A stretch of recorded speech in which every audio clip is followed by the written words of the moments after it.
She's made money no matter what.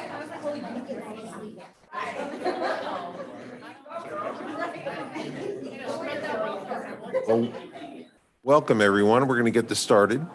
I'm going to call this meeting to order at 7:01 on June 23rd. So would you would you follow me in the flag salute? Allegiance to the flag of the United States of America and to the republic for which it stands, one nation, under God, indivisible, with liberty and justice for all.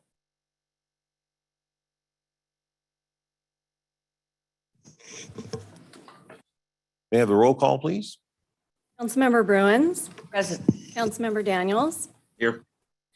Councilmember Miller. Here. Vice Mayor Schaefer. Here. And Mayor Middleton. Here. Okay. So I may have the next item, please. So the next item is a video statement. This meeting of the Citrus Heights City Council is cablecast live on Metro Cable 14, the local government affairs channel, on the Comcast Consolidated Communications and AT&T Universe cable systems. This meeting is closed captioned and live streamed at citrusheights.net. Tonight's meeting replays on Monday, June 27th at 9 a.m. on Channel 14. This meeting can also be viewed on the city's YouTube channel.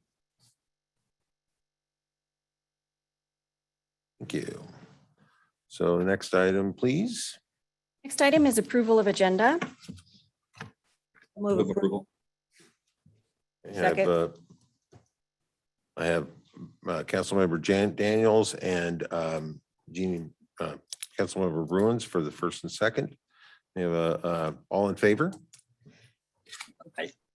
Aye. We need to do a roll call vote. You got to do a roll call vote on that, please. Councilmember Bruins. Aye. Councilmember Daniels. Aye. Councilmember Miller. Yes. Vice Mayor Schaefer. Yes. And Mayor Middleton. Aye. Next item, please.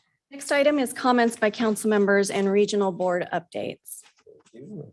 Councilmember Bruins, can we start with you? Thank you. The first thing I'd like to share is that we had a great Chamber of Commerce lunch last week, and I attended it along with several other people from the council and staff. Lieutenant Chad Morris did a great presentation on our drone offerings that we have at the police department, and it was enjoyed by all. And then last week, I attended the Finance Committee meeting, and more, the results of that will be discussed tonight as well. It was a good meeting, and so happy to report out on that this evening. And then there was our employee appreciation event, which is the first one we've done in a couple of years because of COVID. And it was really a lot of fun. I want to thank staff that was involved in putting it together. It was lively. It was just, we were able to celebrate a lot of anniversaries of people that have been with us 5, 10, 15, 20, 25 years. So that was a lot of fun as well. And then on Friday, I met with Robin Stout of the American River Collegiate Academy, which is our charter school that started a couple of years ago to serve Citrus Heights, and with Julie Habib, the executive director of the Sayonara Children and Youth Center. And the purpose of it was basically to put the two of them together because one of them has, Julie has programs for students that are up and coming and into the age group that the school is offering for classes. And they are going through third grade this year. I believe Robin said that their enrollment is complete through second grade. They're full and they have a few spaces left for third grade. So just wanted to announce that. And then up and coming next week, I am partnering with City Manager Ash Feeney and the directors of the various departments of the city to host a candidate education night here in the council chambers at 6 p.m. So if you know anyone who wants to run for city council or who's thinking about running for city council or is just curious about what it's all about, I invite you to attend. It'll be about an hour. And I'll be speaking about on the perspective of someone who served for 20 years. And then the department heads will all, and City Manager Feeney will be giving presentations about what it looks like to run a city. So I encourage anyone who's interested to show up for that. And that's just an education night. It's not anything other than just education. Thank you. That's all I have. Great. Councilmember Daniels, what have you been up to? No regional board updates, just a couple of things. The cooling center continues to be open, I believe through today and tomorrow, 9 a.m. to 7 p.m. So if you know somebody who needs to cool it, go ahead and send them over there to the community center. And it's inside the senior center. Important if somebody does need that actually. And here comes July 4th. And just want to say to people, have a great time, get together, enjoy your family, enjoy your time, but keep it sane. Remember, there are other people in the world, not just you, and have a good time, but don't ruin somebody else's good time. And then the final thing I wanted to say was I had the opportunity to get together for coffee with Councilmember Bruins since our last meeting, and I wanted to thank her for that opportunity and a wonderful conversation. Thank you. Great. Councilmember Miller. Thank you, Vice Mayor. Been vacationing the past couple of weeks, so nothing much to report other than I did find time to attend the employee appreciation event last week, and that was a lot of fun. So back to you. Great. Thank you. And Mayor Middleton. Nothing to report. Great, thank you. So I did have a library board meeting last Monday, and it was a record short meeting. It was only 10 minutes. Just taking care of some housekeeping. I also attended a very well-attended REACH event that was a park cleanup in San Juan Park. It was a great, we had about 30 people, I think, showed up. Got a lot of work done. It was really a pleasure to work with our Resident Empowerment Association of Citrus Heights. And that's kind of the group that works with all of the neighborhoods throughout the city. So it was a well-attended event, great time, and really enjoyed that. So thank you very much. With that, we'll move on to the next item, please. The next item is public comment, and members of the public may address the council on any agenda item of interest to the public and within the council's purview, or on any agenda item before or during the council's consideration of the item. Speakers will be limited to 3 minutes each. If you wish to address the council during the meeting, fill out a speaker identification sheet and give it to myself. If participating via Zoom, use the raise hand function or *9 from a telephone to indicate your desire to speak. When your name is called, I will allow you to unmute your microphone to speak. We do have some speaker cards, but they are for some items that are later in the meeting. I do not see any raised hands in Zoom, and I did not have any speaker cards just for general public comment time.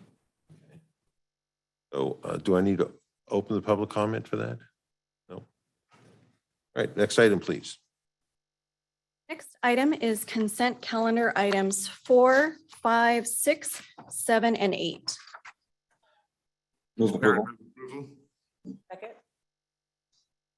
We have motion by Miller, second by Bruins. Roll call, please. Councilmember Bruins. Aye. Councilmember Daniels. Aye. Councilmember Miller. Aye. Vice Mayor Schaefer. Aye. And Mayor Middleton. Aye. Next item, please. Next item is public hearing number 9. The subject is city impact fee update. The recommendation is to adopt a resolution adopting an affordable housing impact fee nexus study and updating the affordable housing impact fee. Adopt a resolution adopting the multimodal impact fee study, renaming the roadway and transit impact fee to the multimodal impact fee and updating the fee. Adopt a resolution adopting the park impact fee nexus study and updating the park impact fee. Adopt a resolution adopting a nexus study for a fire capital facilities development impact fee, and to introduce for a first reading and read by title only and waive the full reading of an ordinance, adding Article 29 to Chapter 18 of the municipal code relating to fire capital facilities impact fee. Good evening, Mayor, Vice Mayor, council members, and City Manager Feeney. I am Regina Cave, the General Services Director. And bear with me as I pull up our presentation. My partner, Casey Kempenaar, will be presenting with me as well.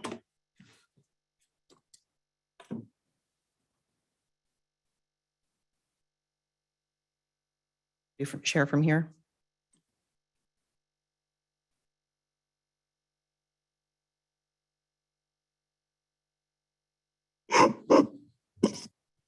Again, good evening. Along with Casey and I, we also do have our finance director, interim director, I believe at this point, Bill Zanoni, and we also have members from Sac Metro Fire. We have from Sunrise Park District, and we have several of our partners with our consulting firms who assisted us with the city's portions of the impact fees that are going before you this evening. So currently, the city collects 4 separate impact fees. 2 of those are city fees, which are the affordable housing fee, also known as the linkage fee, and the Nexus study report that was distributed. We have the roadway and transit fee, which again is the multimodal fee as we are proposing. We have the fire facilities fees, and we have the park impact fee. The impact fee history is the affordable housing fee was last updated in 1992 under Sacramento County. The roadway and transit fee was last updated in 1988, again, prior to our incorporation. The parks impact fee was last updated in 1999, and the fire facilities was last updated in 2014. AB 1600 are mitigation is the Mitigation Fee Act. They are required to be charged to new development. They cannot be used to offset existing deficiencies within your infrastructure systems. They do require nexus and rough proportionality to impact, and they are considered a fee, not a tax.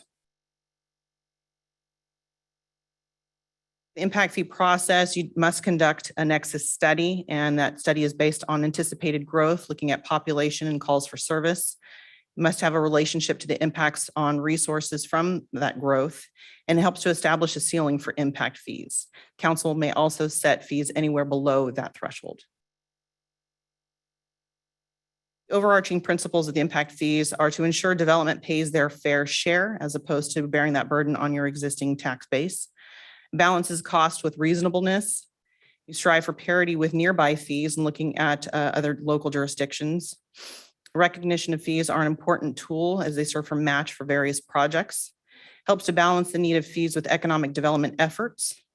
And future-proof, so looking at that index to inflation as opposed to coming back sporadically or recurring, requesting that index or inflation. And complete prior to AB 602 impacts, which go into effect this July 1st. So I'm going to pass this over to Casey to talk about the affordable housing fee. Thanks, Regina. Casey Kempenaar, Community Development Director. I'm going to go over the affordable housing fee and then turn it back over to Regina. So as she mentioned, this fee was adopted by Sacramento County way back in 1992 and is intended to support low-income housing, in particular 30 to 50% of AMI. The concept behind this fee that was evaluated by the Nexus study was looking at the impact of new non-residential development on affordable housing. The thought is, or the concept is that as you add jobs for non-residential uses, a share of those jobs are going to be lower paying, creating a demand for affordable housing in the city. So as Regina mentioned, this was adopted as part of incorporation efforts and was not indexed to inflation. Next slide, please. So currently the balance of that fund is $374,000, but we have used the fund on various projects over the years. most of you probably remember, we partnered with SHRA to modernize the public housing we have here in the city in 2006 through 2011. And we're hoping to use this chunk of funding for part of the Sayonara replacement obligation that we are obligated to do there on Sayonara Drive. It also is an important matching fund tool that we can use as new affordable housing developments come in. Enables us to leverage city non-general fund funds to help deliver affordable housing. Next slide, please.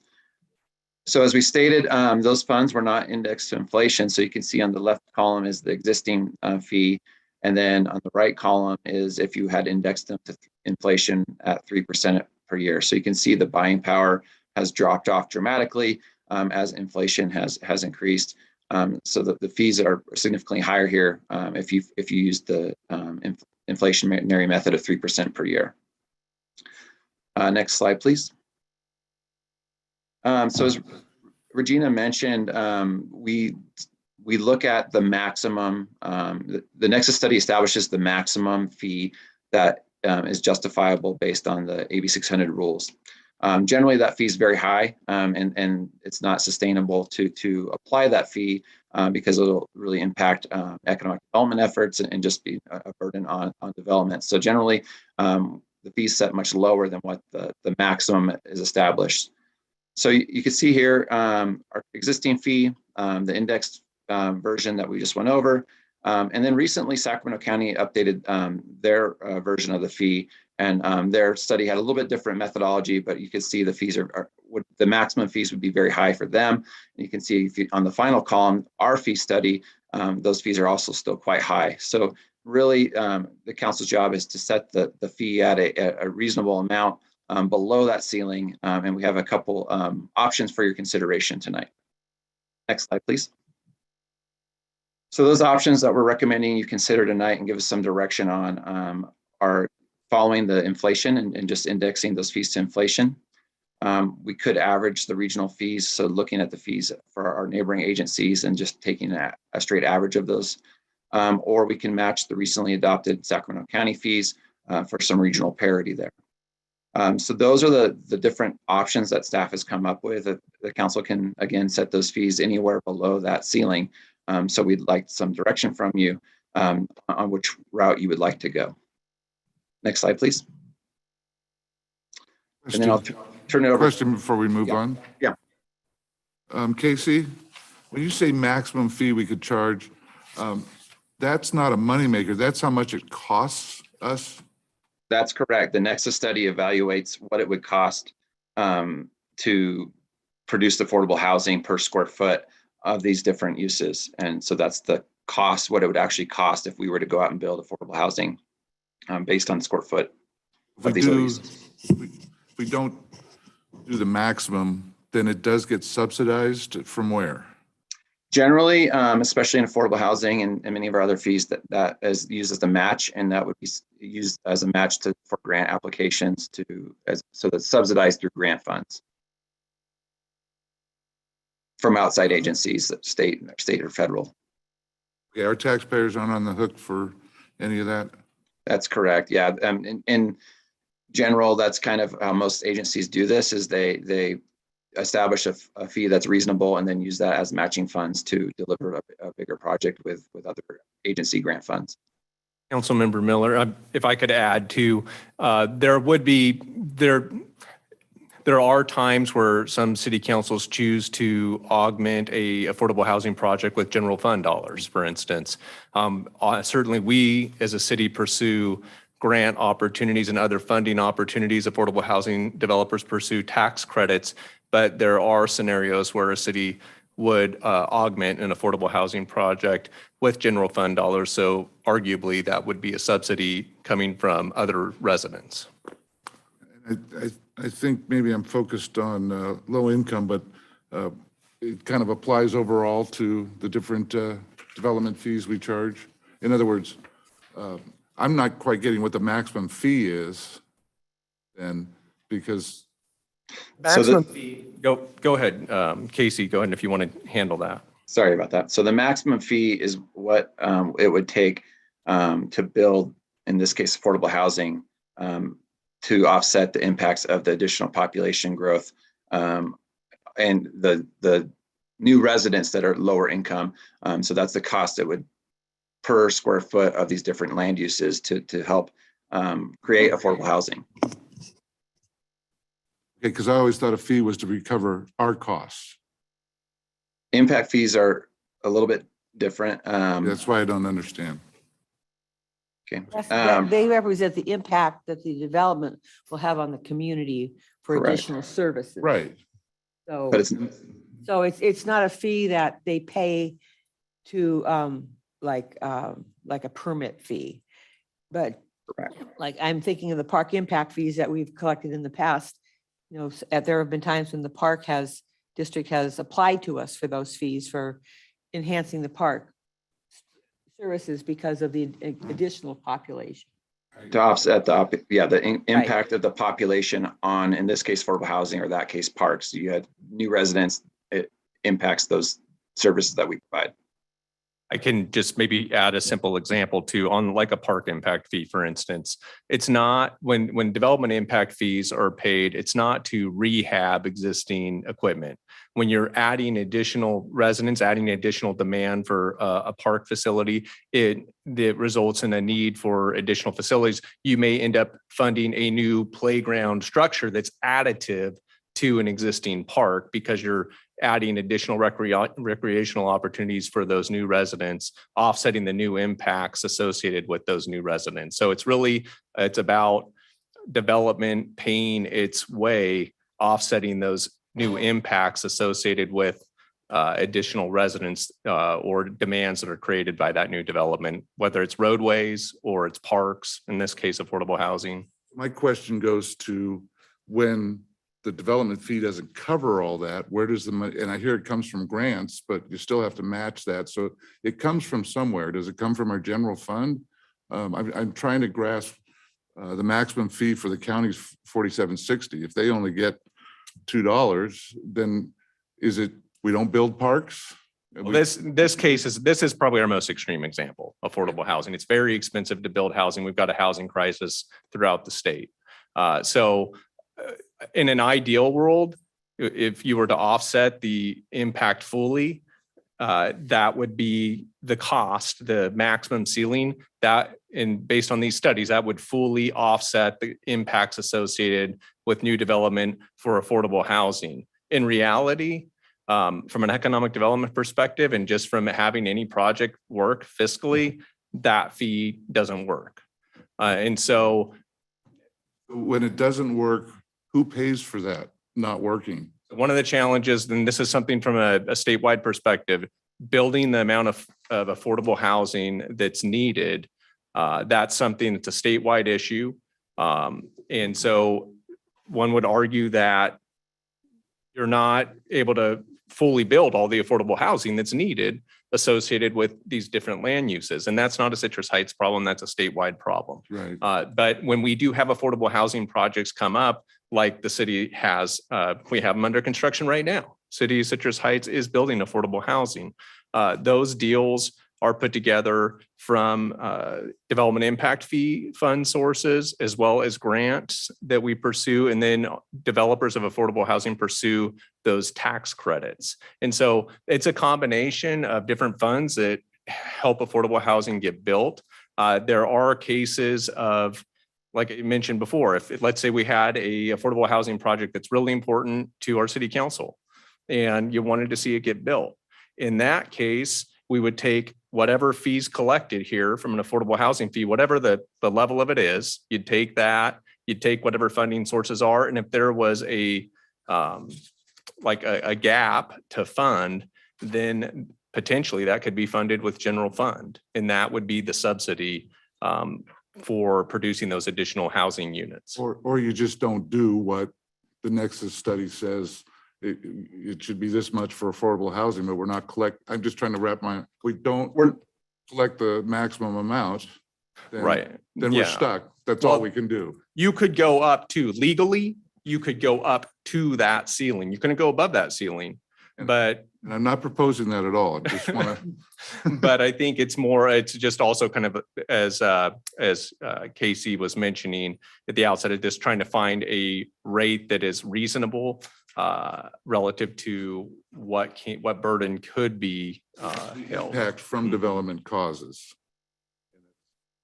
We could get this full maximum fee, but I don't think we're. Well, if you go for the full the one argument would be if the full maximum fee was applied and you collect and there's zero development that happens, 0% of 0, 0. So Yeah. trying to find that Goldilocks zone, I think is what we're striving to do here. Got it. Just wanted some clarification. Thank you.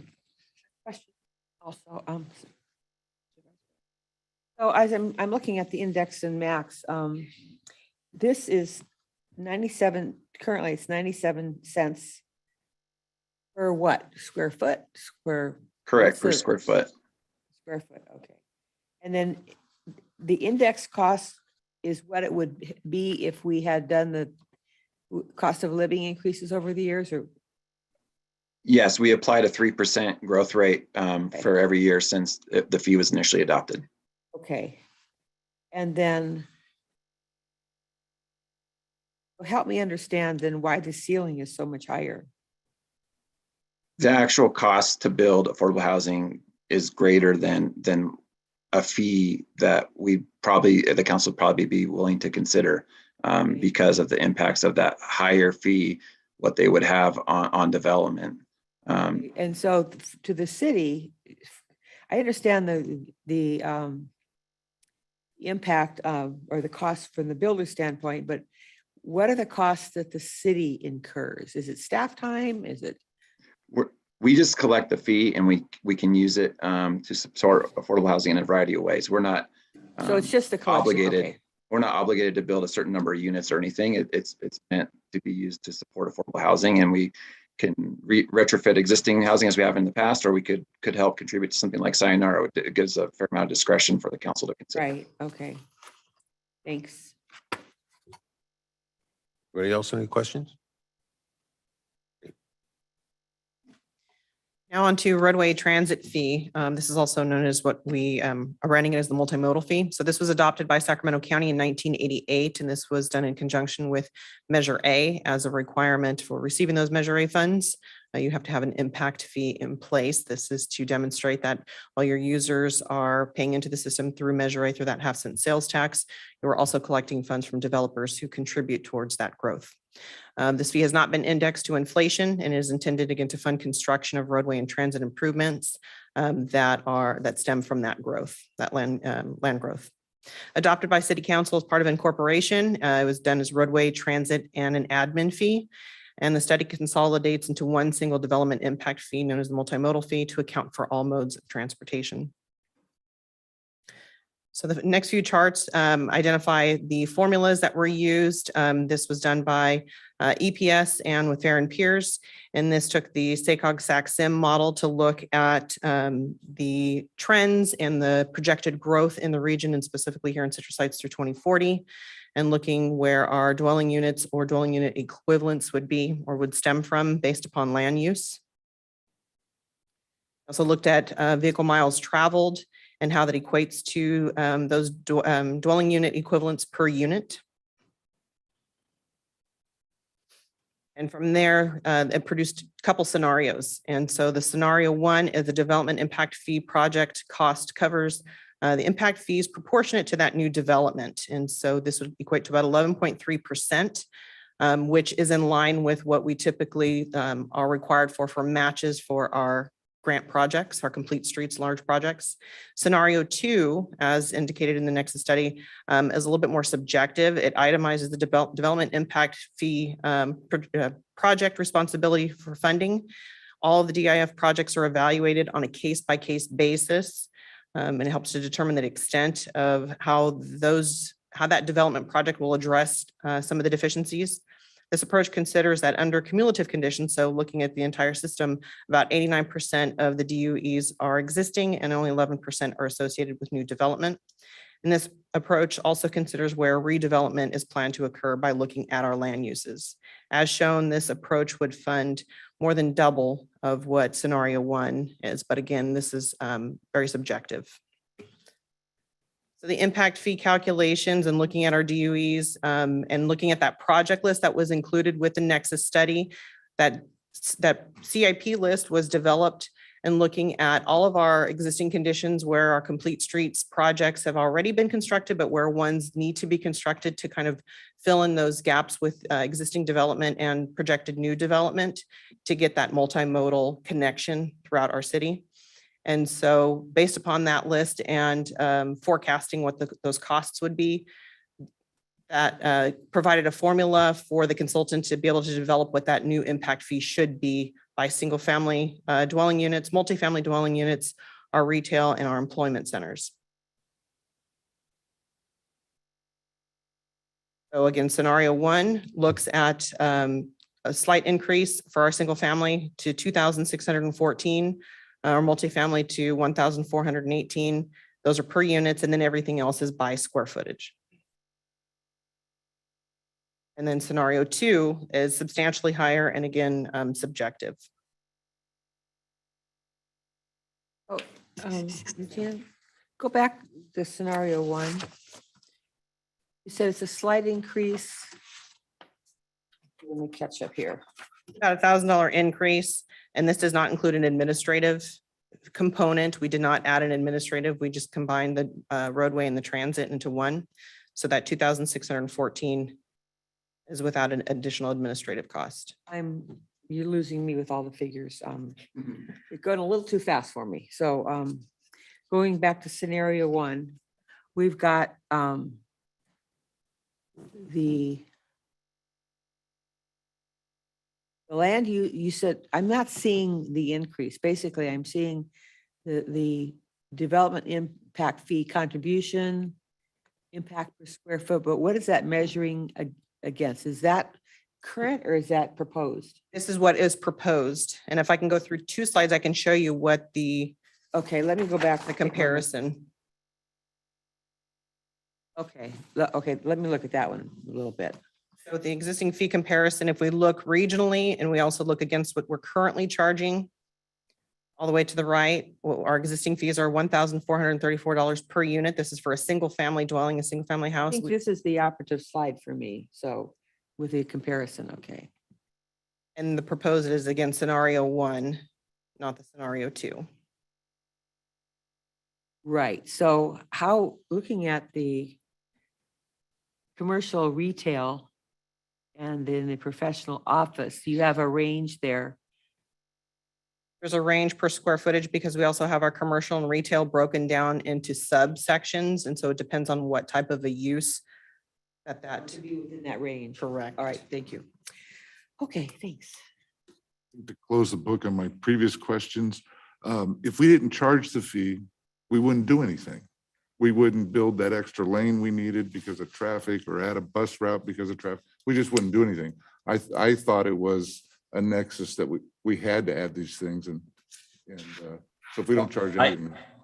I don't understand that argument that we wouldn't do anything. You know, we are Right.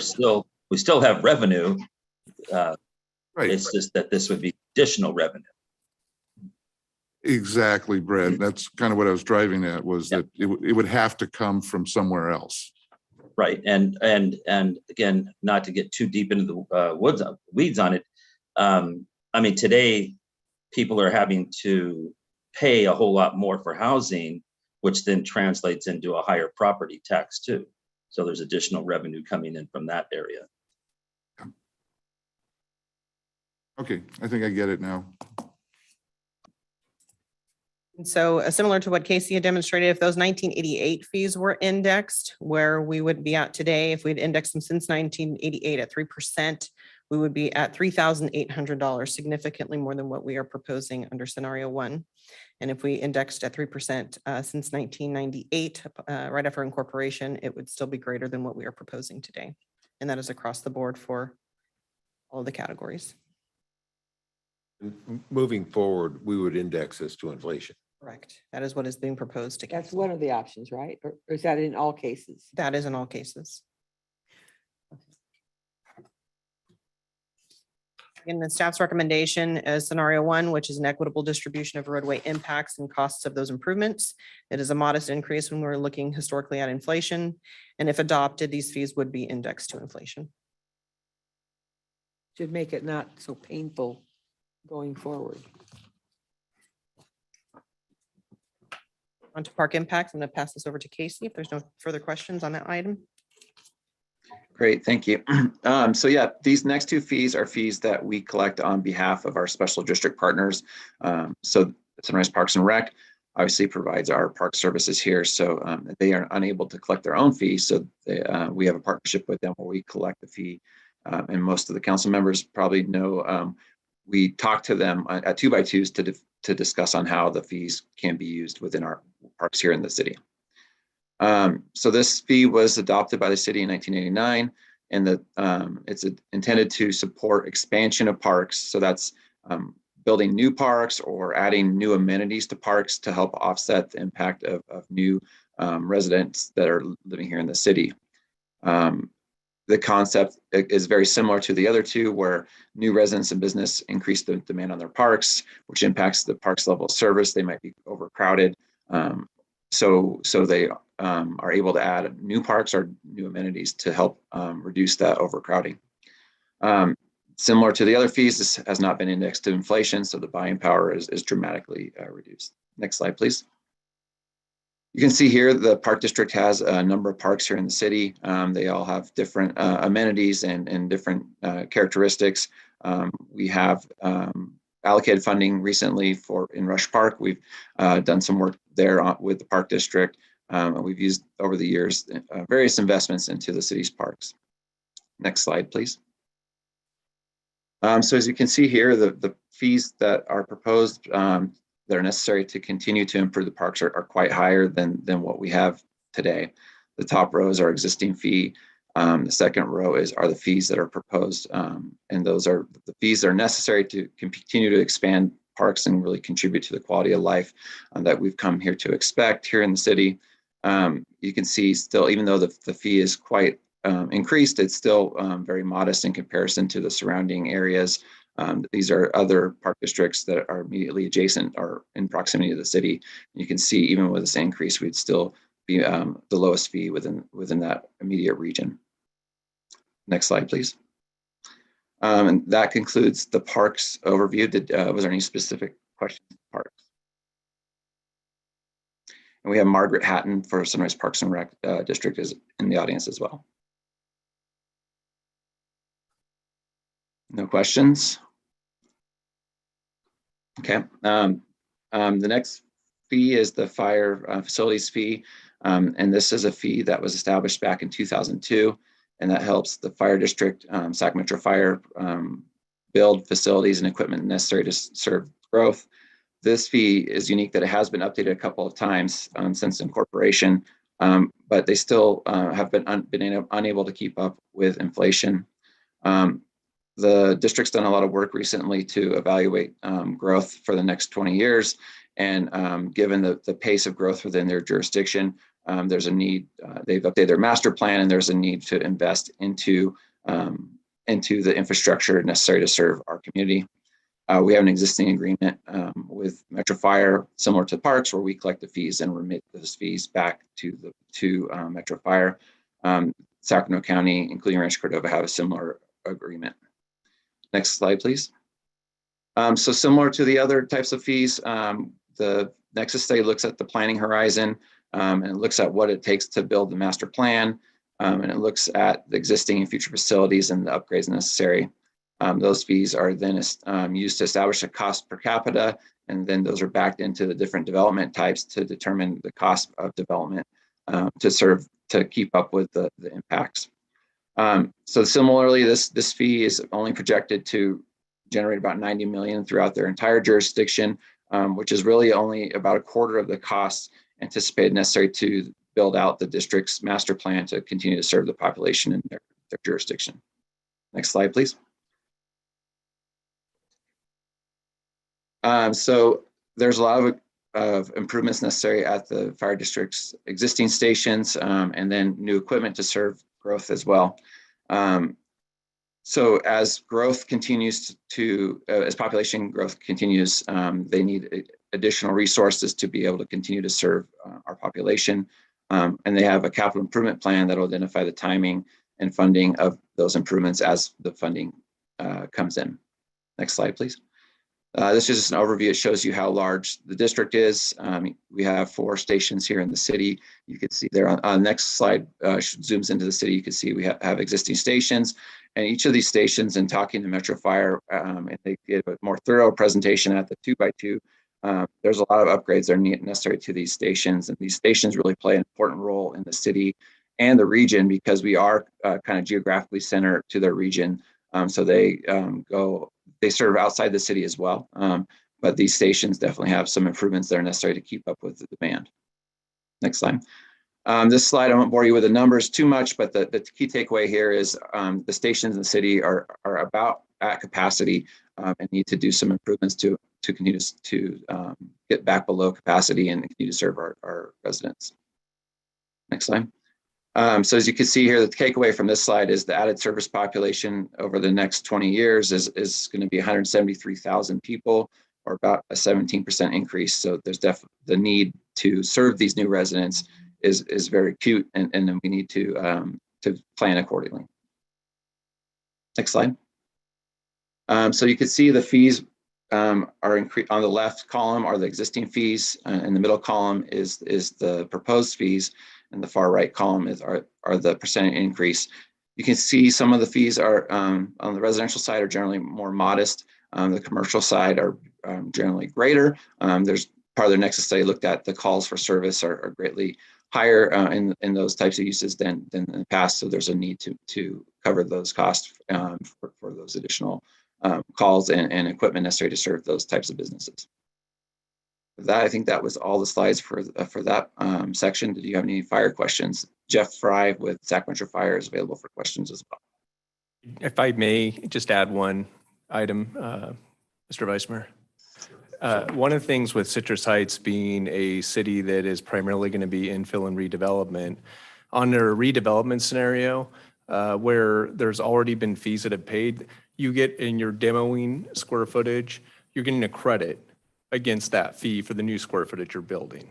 So it's not like you're demoing a building and then you're going to have to pay all the additional cost for that entire building. It would be whatever net new square footage you're building is what you would be paying the impact fee on. So I think that's important as part of this conversation as it relates to some of the redevelopment opportunities that we're looking at.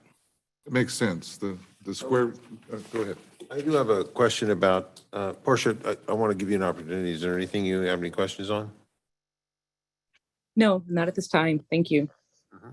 So I have so in the last 10 years, the entire population of Citrus Heights only grew by about 500 people. And the projection is over the next, how many people are going to grow in the next 20 years, according to First Casey? What was your? That last slide is for the whole district for Sac Metro, which extends beyond the city. So certainly we're a very, very small piece of the pie when it comes to the entire district. But it's hard to anticipate that we're going to really have. Certainly, we have Mitchell Village that wasn't accounted the last census. There's a little, but from our growth standpoint in Citrus Heights, which is what we're talking about here, I just don't see the growth numbers are going to be huge here. So that's my only comment. So on the fire impact fee, does the impact fee that's paid for development in Citrus Heights get applied to fire facilities just within Citrus Heights? I feel to be all right with you, Councilmember Burns. I'd like Jeff Fry to answer that question with Metro Fire. He's probably better at explaining them than I am. Happy to answer it. And thank you for the question, Councilmember Bruins. Not necessarily. To your point, the fees are collected in whole, and the district determines where the greatest need is. I do think in general that will benefit the city of Citrus Heights. As was described, the city is really the central service point for a lot of our delivery in the northern part of our district. So what I would tell you is probably the opposite is true, in that We will be collecting the development fees from our entire jurisdiction, but specifically stations 23 and 21 within the city of Citrus Heights play a significant role in our service delivery system. And those stations are particularly impacted by call volume. And we do have a rather immediate need to expand those stations and provide more service, specifically EMS service, but also some additional fire service capabilities out of those stations. So we do prioritize where we get the best bang for the buck, as it were.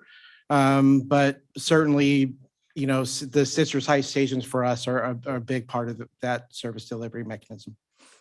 Okay, thank you for that. So do I understand that to mean then that we are part of what the impact fees that come out of Citrus Heights are part of a bigger pool Correct. of impact fees that are paid from all the various jurisdictions you service? Correct. So that the development impact fees that are charged to our growth could be used anywhere, as could the impact fees that are charged to other jurisdictions could be used in our city as well. That is true.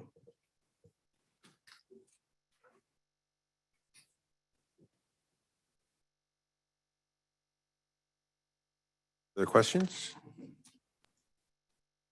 That particular one. All right, I'm going to open this up for, Actually, before you do, I have one other question. Sorry. go ahead. So,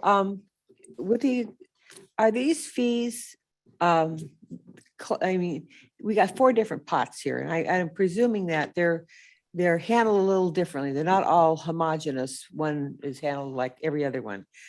But so for transportation, that money is paid and used by us to improve roads and thoroughfares and so forth.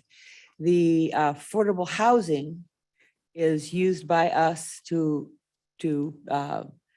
pay our portion of whatever the cost is. But for the fire district and then for the park district, since they're separate entities, do they apply for funds? Or I know, I'm thinking in the past, we've voted on park projects. They've come to us for park impact fee utilization for like replacing the equipment at Rush Park as an example, the playground equipment. So for those 2 jurisdictions, do they then come to the city, or do we automatically provide the money on an ongoing basis?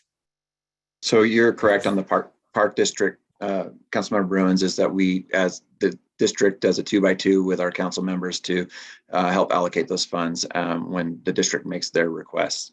For the fire district, we remit those funds to them, but we do collect a 3% admin fee for our cost of doing, annual audits and the kind of back of house type stuff that needs to be done on those fees.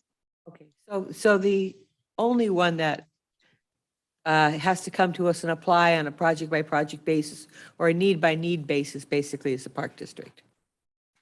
Correct.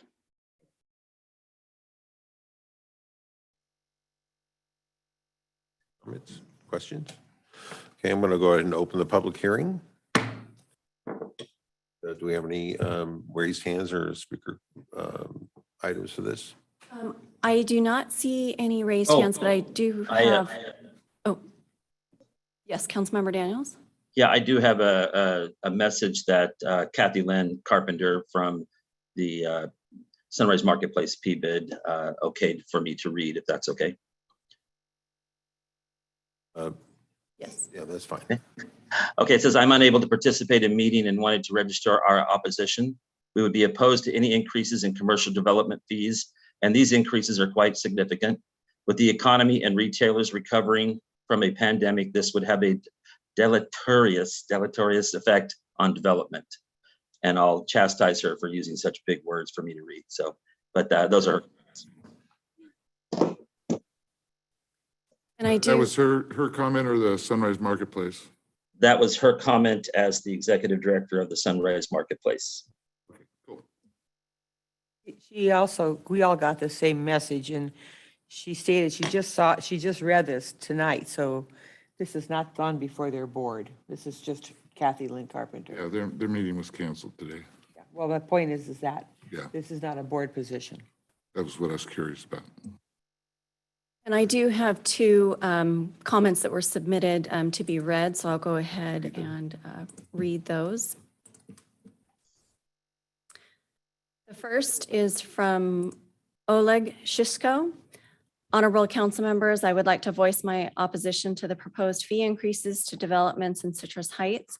I think that this proposal comes at a very bad time. Inflation is very high, market growth and developments are slowing down, and a possible recession may be here very soon. These fee increases will significantly hurt the little guy for whom a few hundred or $1,000 will make a big difference. If you allow these fee increases to go through, many smaller projects may be significantly delayed or even canceled. Earlier this year, our city budget had a projected surplus of 2.9 million. This should more than enough cover the higher costs our city, our planning department may be experiencing. Please support the residents of Citrus Heights by rejecting these fee increases. Then I have from Victor Chobin. I am very happy to be living in Citrus Heights. The field of the city is very rural and in many places picturesque. I am a father of 4 children and have been renting for the last 10 years.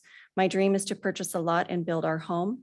Every time I hear about fee increases, I cringe because that means people like me are discouraged from improving empty lots, especially with the economy slowing down right now. And this is not a good idea. The impact fee itself doesn't make any sense because when a house is built on an empty lot and the new family moves in and they plant trees and take care of the place, in the place of weeds and thistles and a place for dumping trash, now there is a new house with a family in it. Please keep the fees low to encourage making our city more attractive by beautiful development. One of our founding fathers said about government, that which governs least governs best. And that concludes the written comments that I had received. Thank you. Is there any member of the audience that would like to speak on this item? And with that, I will close the public hearing. Are there any comments or questions from council? I have a question. Can we take each fee separately? Yes, and in fact, I think you need to take the fees separately. There's listed in the agenda yeah. 5 separate motions. Got So it. the first one would be affordable housing and so forth. And I would just like to remind the council that at least on the affordable housing, we need some direction on if you decide to move forward, which option of the 3 you would like to proceed with. Right.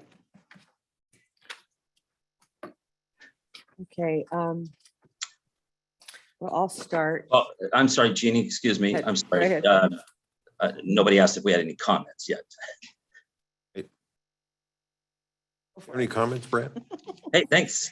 I appreciate that. I do have some comments. I'm very concerned about all of the fees and their potential impact in what we see in the market today. You know, we are seeing a very, very rapid increase in mortgage rates, which does nothing but it pushes people out of the market. Any fee increases will push somebody out of the market. Somebody will suffer for any rise in fees that we do tonight. And so I think we should keep that in mind. There's not a single fee that doesn't impact taxpayers in here. No, one way or another, it's a taxpayer or a homeowner or a business owner that's going to pay this fee. And I think that's very concerning during this crazy time that we see coming out of the pandemic and whatnot. And so I think we should be very careful with that. I'm actually going to support the fire capital facilities fee. I think those fees look pretty reasonable, not on some of the percentages, but some on the actual amounts. And for what that goes for, I think that's a critical service that we're providing. I don't believe we should be increasing the affordable housing fee. That's putting the impact of somebody else's living on the shoulders of somebody else who might not then now be able to buy a home or something like that. I'm not going to support any increase to parks when we still have what I believe is a very negative image of our parks within Citrus Heights. And that's not necessarily our Parks District fault. That's the fault of activism on the judicial level is how I'll say it. But we got to get that under control. before we ask people to pay more for our parks with what goes on in those parks. And then again, the fire one I'll support, but the others I simply cannot. And I would recommend maybe that we just, the problem here is that we haven't done our job and we haven't kept up with increasing these fees along the way. And now all of a sudden, we're going to ask for dramatic increases for the most part. And I would feel that we should instead not do that, with the exception of the fire one, and instead just take these fees now, don't increase them, but build in the 3% annual increases in them going forward. And that would be my position. Vice Mayor, I also have a comment. Yes, of course, please, Mayor. If you look at this from a regional approach, we are out of alignment. And so when people are looking at development and what brings people and folks to areas, it's because they have nice paved roads, they have housing, and they have these amenities to attract folks. If we don't do an increase, then we risk not being able to do that. We have to build affordable housing, we have to pay our roads, we want underground utilities. These are things that need to be done. I'm not saying go all the way out on the far end, on the higher end of the spectrum, I wouldn't support that. But the fees do need to be increased to put us in alignment with other jurisdictions around us so that we can regionally be able to participate. I mean, when it comes down to grant funding and matching for those funds, we're not able to do that. And that's what's really holding Citrus Heights back. We can't continue to fund these things out of our general fund. I think that's really, when you look at the history of our budget, that's why we are where we are, is because we keep putting this off rather than catching ourselves up. And we're dipping into our general fund. So right now we have a surplus. If we would like to keep that surplus and be able to use that for other projects for our residents, we need to do some type of increase. Councilmember Milner? Thank you, Vice Mayor. I do agree with the mayor on some of her points, except that we don't have a surplus. We have a reserve, and there's a purpose for that reserve. It's not just. I stand corrected. Yeah, thank you. So I think I understand this now. If you add development, both housing or commercial, and it causes impacts to our low-income housing, our roads, parks, fire district, we charge a fee related to that development to cover our cost for new housing, road and trail improvements, new parks and new amenities, and fire equipment and facilities to serve growth. And I thought it was interesting when our mayor talked about regionalism. If we're not charging it, we're going to get developers in here that are going to build anything and everything and leave us with nothing except the crappy roads we still have and the traffic we still have. And especially, well, I'd like to charge a fee for driving through Citrus Heights from Roseville to Rancho Cordova, but that's a whole nother story, because it just impacts our roads. So if this fee doesn't cover our nexus needs related to this development, we can either not make the improvements, which I just can't see, or pay for it with other revenue sources. And again, we don't have that much money to go around just to take care of our maintenance needs, which isn't covered by these fees. So, well, I don't like seeing increasing, especially this time. The costs are going up for everything, and we need to cover our city as far as taking care of these things. Now, the nexus for low-income housing, I'd probably need a little bit more convincing that exists to development. I don't quite understand that, but again, what we're proposing is not that much of an increase. What are we proposing for low-income housing, Casey? We have three choices. We have three choices. Is that the? I think what I'm hearing from the council is the last choice is probably not the best choice. I think the other two choices, either indexing to inflation since it was adopted, or taking an average of our regional neighbors, would probably be the better of the two. Or one of those two options would make more sense. Figures I like are just to the regional average, but I also like to build in a inflation factor to that, so we're not coming back every year because costs are going up. So those are my comments. Any more, Jeannie? Yeah.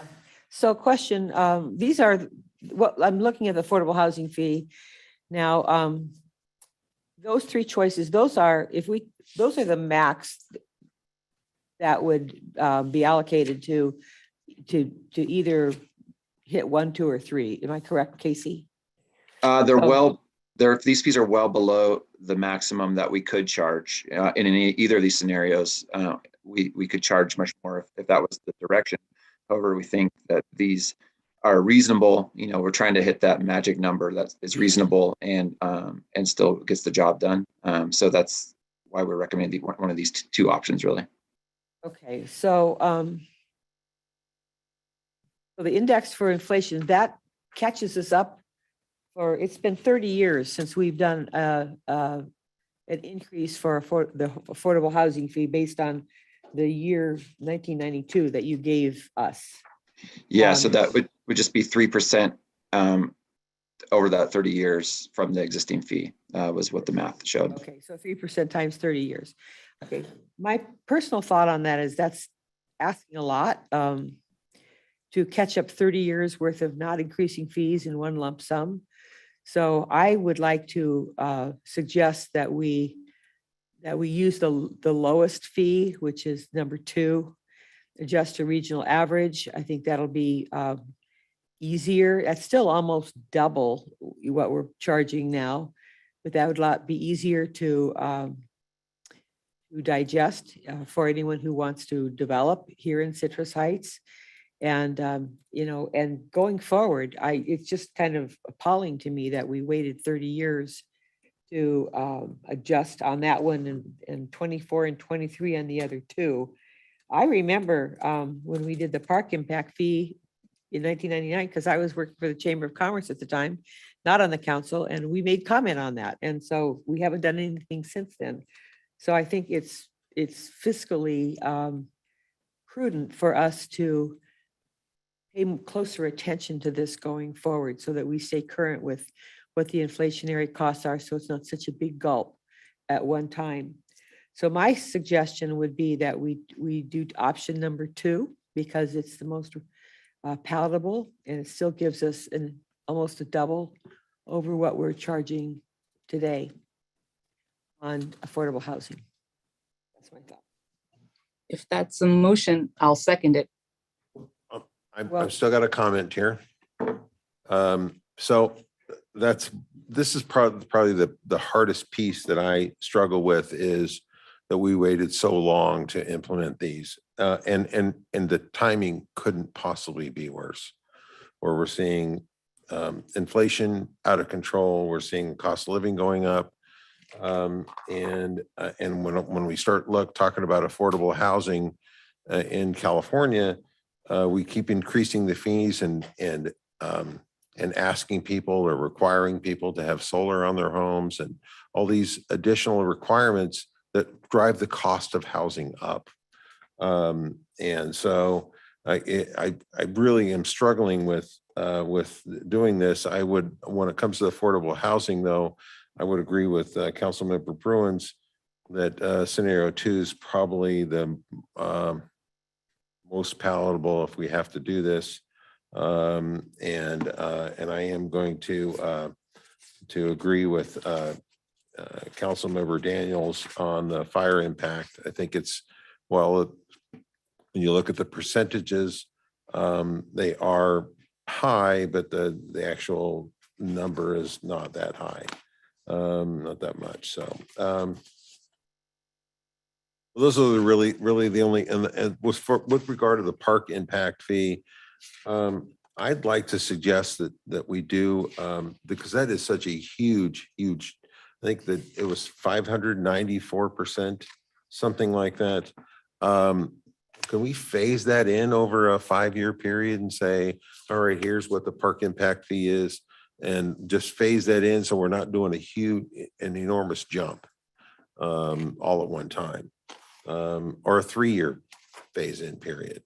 Those are my comments. So certainly like to know what staff thinks of the if there's any possible way to do on the park impact fee to do that a phase in over a 3 or 5-year period. One final question, if I may.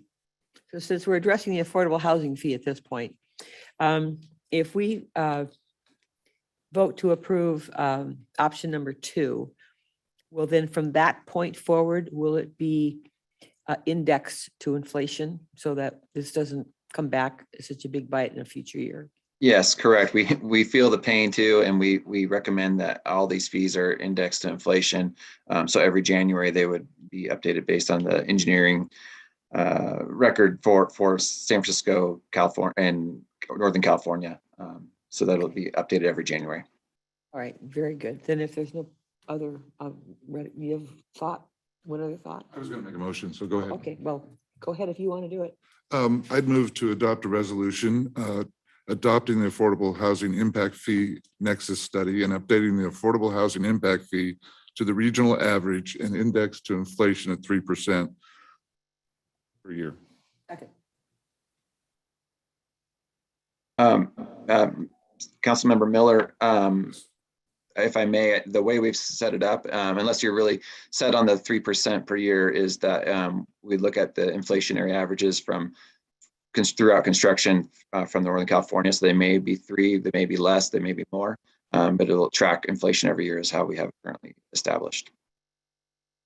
Okay, I'm seeing, then I'll amend my motion to that index to inflation. I'll support that with a second. Any other comments from council? Have a roll call vote, please. Councilmember Bruins, Aye. Councilmember Daniels, No. Councilmember Miller, Aye. Vice Mayor Schaefer, Aye. and Mayor Middleton. Aye.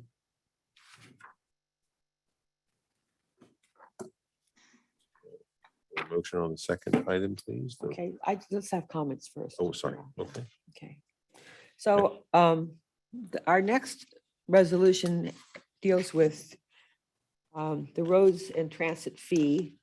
Hasn't been updated since 1988. You know, we've already commented on how difficult it is. That's been so long, 34 years, before incorporation, by the way, so, as was the other one. But if anybody talks about anything outside of homelessness to us, it's about the roads. So I support this particular increase. Can you, Casey, just review that again, what it is and what it will be? Regina, would you mind changing that slide?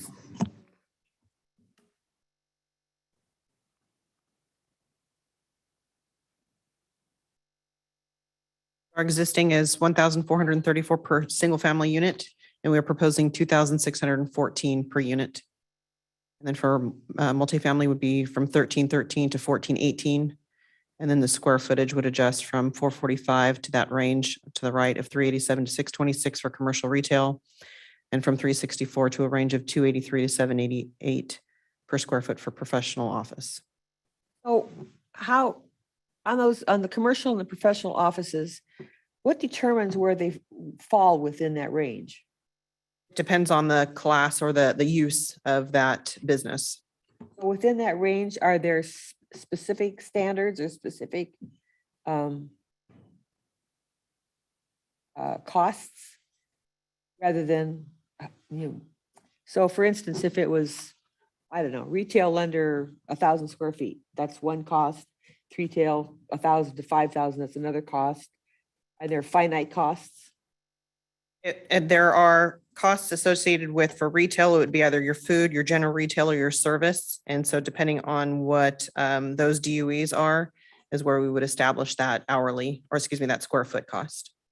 Okay, so within that range, there are specific costs. Correct. Based on what they are. Depending on the vehicle miles and the trips that are generated for that type of use. So if a commercial retail, food generates more vehicle miles traveled or more road usage than a professional office, then those numbers are assigned as so, correct. Okay, so those are, how do we know? Those are preset based on history or?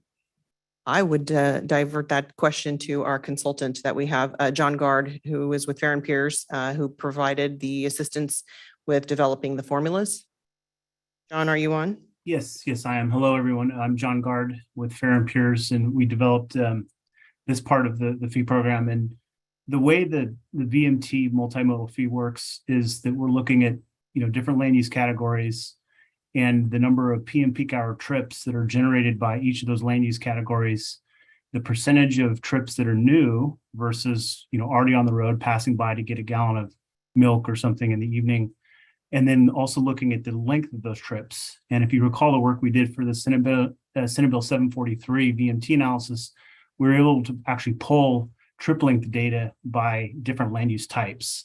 So basically the way the dwelling unit equivalents are calculated, it's multiplication of PM peak hour trips times new pass by versus new trips, and then also trip length. So, that there are some details here, and that's why the range is shown in that table.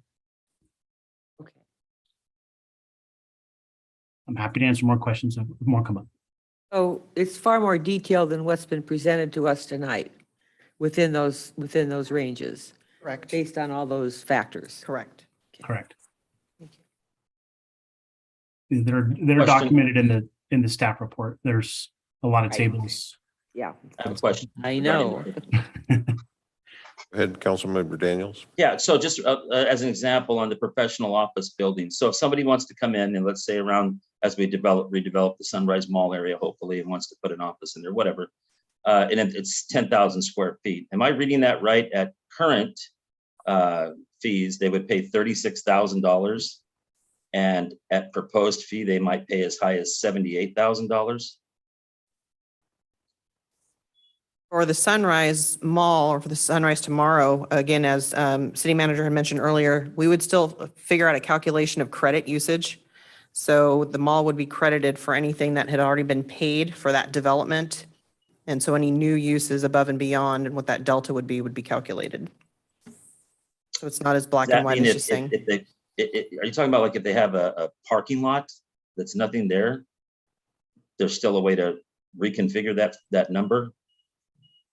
If they go above and beyond what the current square footage is. So if the. No, I'm saying there's mall- nothing there. There's a park. We're going to read it. We're hoping that the mall parking lot is not anywhere near what it exists today. That it's got a better usage to it. So is it potential? Is the potential there or somewhere else, let's say, that somebody at this point would pay $36,000 for that 10,000 square foot development would now pay as high as $78,000? So specifically for that category, the professional office is $2.83 a square foot. So the 788, that range, that 788 reflects medical. Okay, so if somebody wanted to build a medical office there, they could end up paying as high as $78,000. That is correct. Yeah, if it's totally greenfield, Correct. no existing buildings. So that's going from no usage to maximum usage. So if there's somewhere in between, let's say are you talking, Brett, your example being from brand new construction? Yeah. I mean, that seems to be, yeah. So if we had reuse, would there be an impact fee for that as well? There could potentially be a reuse. There could be It would potentially be depending on what the incremental. credit is. Okay, so you get credited against the increase. Correct. Okay, I got it. Okay. Okay, so in that scenario, there's a possibility that someone would pay a lesser fee because the range starts at 283 and right now we're at 364. So for professional offices, they actually would fare better under the new structure than they are today.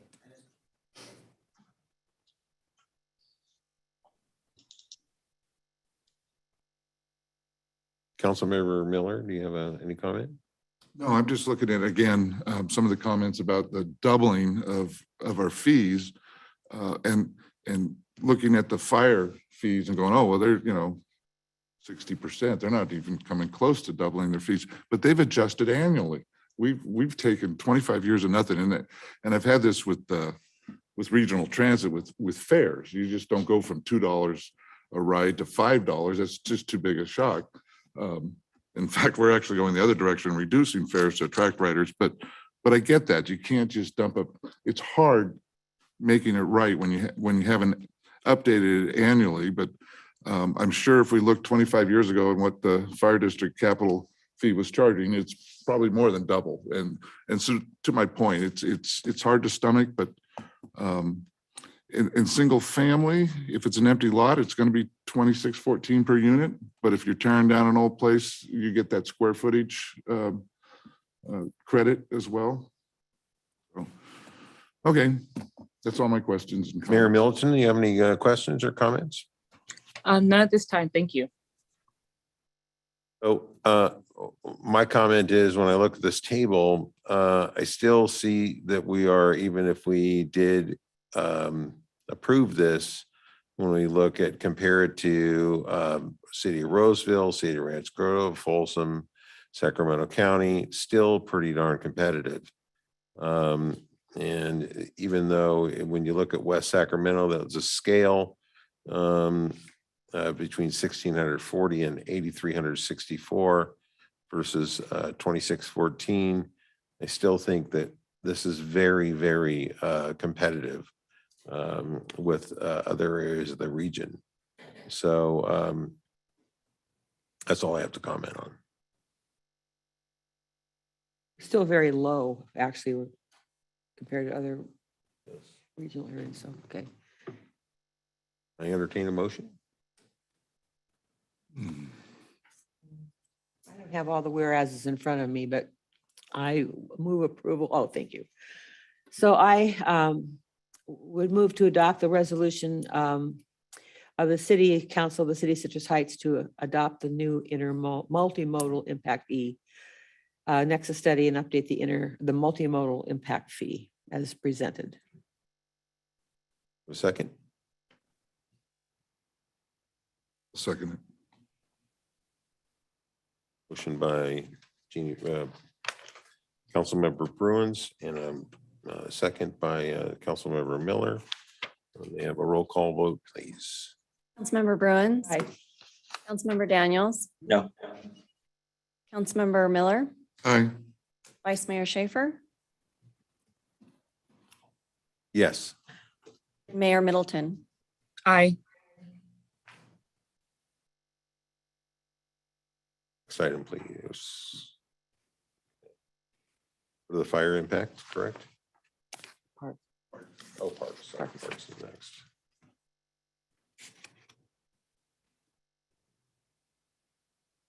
So any comments or questions on the park impact fee from council? Yeah, this one's really hard for me to support. It's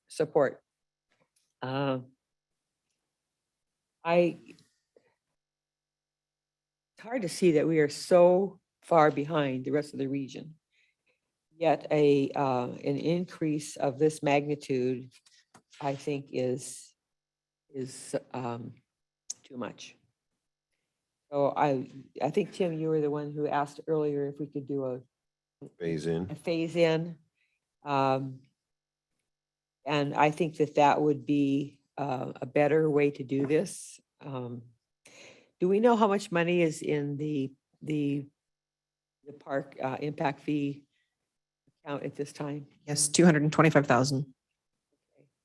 And how high has it been? How high has it gone before how does that relate to maximum amount that we've had in that budget? I know. don't have that information, but I know just historically what we've seen in the last couple of years with some of the development that we have over at Mitchell Village, we've had an influx of revenue for that account as well as for roadway impact.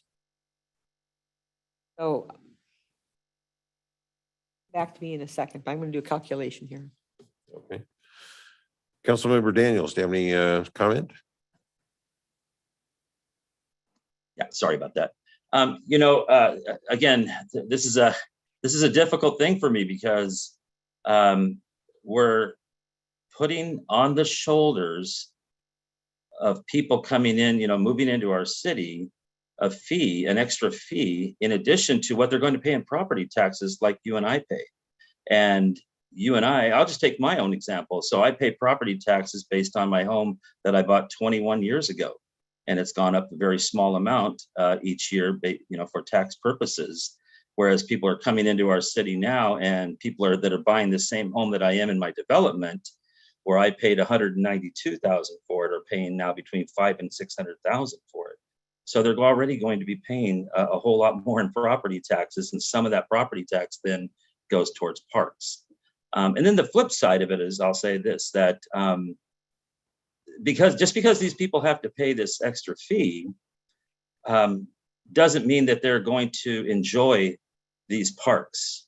My wife and her friends now go often over to Gum Ranch Park because they want a safe experience. They want a very fun experience. Our citizens don't feel that right now. And I think until we get that under control, I don't know how we ask people to pay more money for our parks. Ed, are you saying that when you move to Citrus Heights, you pay this fee? Because I thought it was only if you built a new home or bought a new home. Well, I bought a new home. So You I did. don't know. I don't know what I did 21 years ago fee-wise. I'm saying that I paid property taxes though every year, like you Right. do. And some of that property tax goes towards parks, I believe, doesn't it? It does. But I bought a used house, so I never did pay this fee. Yeah. Someone paid a fee Most of our houses are- somewhere Yeah, prior to you buying a, exactly. yeah. Exactly. But not every time you move to Citrus Heights. I just No, wanted to I clarify don't that. understand your question, why you think that? Because that's what Brett said. Every time you move to Citrus Heights, you pay this fee, and it's not true. Oh, I don't think you meant that, did you, Brett? Well, that's why I was asking. And I don't, It's a development impact fee, so it's Right. on new development. Yes. right. So, That's all I wanted to okay, so clarify. I calculated. You ready? Go ahead. So, thank you. So we're talking about an increase in a fee we've been charging $1,078 for the last 23 years, and jumping it up by over $5,000 per single-family unit. That's what I'm basing mine on, because I think that's where the biggest hurt is. That's a direct drop to the bottom line cost of building a new house in Citrus Heights. That's going to increase, it's going to have a direct impact on what the person who built that house sells it for, if they're a speculator, or what their cost is going to be to themselves if they plan to live in that house. So I understand that we need to raise the fee. $1,000 doesn't cut it. It's not enough. However, I'm going to suggest that we phase that in at $1,000 a year over the next 5 years. So that it's not so that it gets to where we want it to be, but it isn't such a hard hit at this time, because we've all said, this is a hard time to do anything like this, based on just the price of gas, if nothing else. So, okay, those are my thoughts. Mayor Middleton, any comments? No. May I just amplify that? So if you take that model, if we do agree on that as the way to do it, then we would apply incrementally that, whatever the amount is across the board to the other three types of residential of units. So mobile homes, 5 units, 5+ and 2 to 4. And I also would suggest that we do the same thing on the per square foot for the commercial side. Phase it in. Councilmember Bruins, if you're going to make a motion to that effect, we'll want to be very specific, because the resolution's been drafted as a certain format, right? Right. We can amend that resolution as on the fly tonight, but I think we'd want for staff to be very clear and for the public to be very clear what that motion is. I'm looking at Exhibit B2, which sets the parks impact fee. And so if you're saying a percentage increments of over 5 years or however many years, but I would want to be specific about that. Yeah, so that's a good point. So let me think about that. And I was just ready for a motion, but if I were to make a motion, it would be something like to adopt a resolution adopting a park impact fee that would increase by 20% per year for the next 5 years. That would bring us up to using the single family unit as the model. Okay, and to get to the max rates, I guess to the rates that are listed in Exhibit B after that 5th year. But then there's also provision in the resolution that thereafter, the CIP increases. With it. Based on So inflation. in year 6, we just have whatever 2 or Right, 3%. so after that, we would just do CIP, yes. I So think that's whatever clear. that- So, I think I got it. That makes sense. yeah, so looking at the 2 to 4 unit, you're going from 800 to 4722.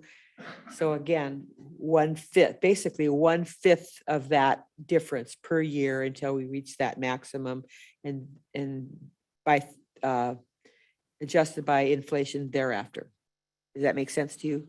Correct. So we wouldn't adjust for inflation in the meantime because you're already doing those 20% increments. It'd be after. Exactly. I'm clear, and I I think think that's a big enough Casey jump is too. as it is, so. Oh, anything else? Steve? No, Okay. that's a So- very creative solution to Yeah. the issue. So I just want to make this comment. When I first read this, I went, oh my gosh, number one, we haven't updated this in a really long time. And lost my train of thought here. I wondered about the existing development like Mitchell Farms and how was that all managed? And when I actually met with Dave Mitchell, the director of the Parks Department, and I was delighted to find out that was already all kind of worked out with the part of the development over there. So they didn't escape this. As a matter of fact, they paid, according to Dave, about $7,500 per unit to develop the park over in that area. And he did mention that they are a little short on funding to finish that park. So they'll eventually finish it. This may not be immediately. So from that perspective, nobody's escaping this. I do certainly support the motion that Jeannie made, and I'll second that. So I guess I made a motion. Okay. I'm guessing, did you or didn't you? I move whatever I said before. Okay. Thank you for a second. And we'll roll call vote, please. Councilmember Bruins, Aye. Councilmember Daniels, No. Councilmember Miller, Aye. Vice Mayor Schaefer, Aye. and Mayor Middleton. Aye.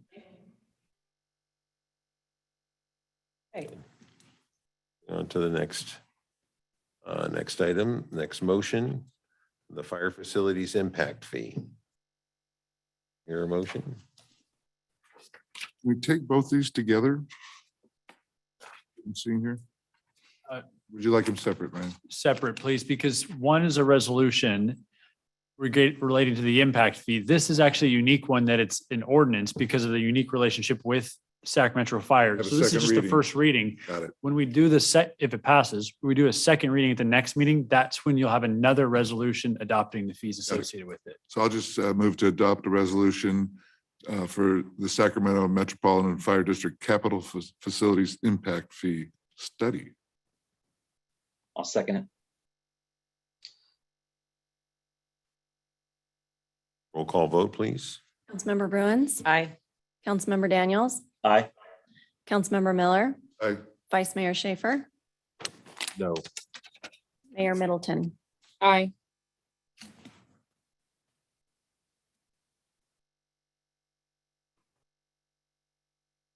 That's done. Well, I will move to introduce for the first reading, read by title only, and to waive the full reading of an ordinance of the City of Citrus, City Council of City of Citrus Heights related to fire capital facilities impact fee. Second. Roll call vote, please. Councilmember Bruins, Aye. Councilmember Daniels, Aye. Councilmember Miller, Aye. Vice Mayor Schaefer, No. and Mayor Middleton. Aye.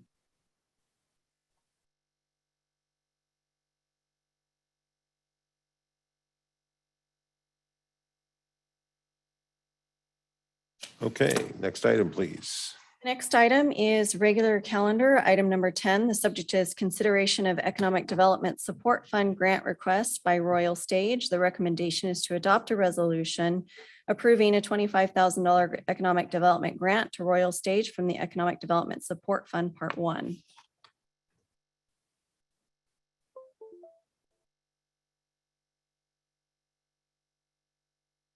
Good evening, Mayor Middleton and members of City Council. I am Megan Huber, Economic Development and Communications Manager for the City of Citrus Heights. You just had a really robust discussion on impact fees, and we're going to flip the script a little bit. The two items before you now for consideration relate to both our economic development and community support programming. We'll be highlighting some really great things being done by really great organizations here hyper-locally in our community. So first up, and give me just a minute to start driving here. The first item before you is a consideration of a grant request from our Economic Development Support Fund. For those in the audience and viewing at home, the Economic Development Support Fund that the City of Citrus Heights offers provides grants to businesses and economic development related organizations for events, marketing, promotions, and other economic development related activities. The program has really specific goals to promote economic development, including promoting targeted areas like our Sunrise Marketplace. Definitive projected outcomes must be outlined in each application, ensuring that a diverse investment is leveraged from multiple sources for project funding, making sure the project is sustainable and that there is a public community benefit. Your Economic Development Department received a grant request from Royal Stage, a performing arts nonprofit. They have submitted a grant request in the amount of $25,000. You may have seen via a recent Sacramento Business Journal that Royal Stage has signed a lease at our very own Sunrise Mall to convert an existing retail space into a performance space that they can also utilize for rehearsals and the like. If awarded, this grant would be used for construction-related costs as well as marketing and programming for the new space. And I would like to note that the program guidelines define that these types of expenses are reimbursement style. We took a look if this grant request meets the program goals per the program guidelines. It was also presented to the Finance Committee, who reviewed the request on June 15th and recommended full amount for approval. You can see here how the specific request meets program goals. For example, the goal of attracting new shoppers. This new addition to the mall will host parents and caregivers, dropping off participants and hopefully staying, shopping, and dining. It will also promote our Sunrise Mall and Sunrise Marketplace, infuse arts and culture into this existing retail environment, and also achieve Sunrise Tomorrow specific plan goals of diversifying uses at our 100-acre mall site. As I mentioned, the Finance Committee recommends City Council approve the resolution and the full amount for $25,000 from the Economic Development Support Fund grant program. And with that, I will open it up for any questions. Member Miller. I would like to move the item. Are there any comments? Vice Mayor Schaefer, I just wanted to check to see if there was any public comments on this item. Very much. So I'd like to ask for public comments. And for viewers on Zoom, if you would like to speak, please use the raise hand function. Okay. Oh, looks like we've got We have some. a few to comment. Hi, my name's Tammy. I'm the founder of Royal Stage, and I just wanted to say that our performance spaces have been nomadic for the past decade, floating between schools and churches and even parking lots throughout Sacramento County. So we are beyond thrilled to have secured the space in the Sunrise Mall and hopefully contribute positively to your economy. I brought my attorneys with me this evening. This is Emery, Gabriel, and Charlotte, and they had a few words to share. Hi, my name is Emery. I've been attending Royal Stage for 7 years now. I started at ballet and have been taking various classes throughout the years. I started plays in January 2021, where I was casted in Annie. I fell in love with performing and have been in various plays since. We are currently working on Aladdin. I love the chance to meet new friends and build relationships. I love everything Royal Stage has to offer. I can't wait for our new theater. Thank you for your support. There you go. Thank you. The first time I met Royal Stage was when I saw the play Into the Woods, and I loved it. And I knew my cousin Emery was in Annie, so I asked my mom if I could be at the next play, Peter Pan. And I nailed the part Michael in Peter Pan. And I had been in every play since. And the directors are so loving,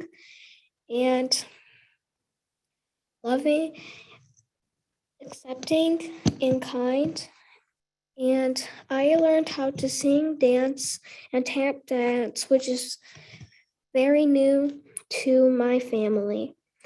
And I found my passion at Royal Stage. I can't wait for the new space for other great actors.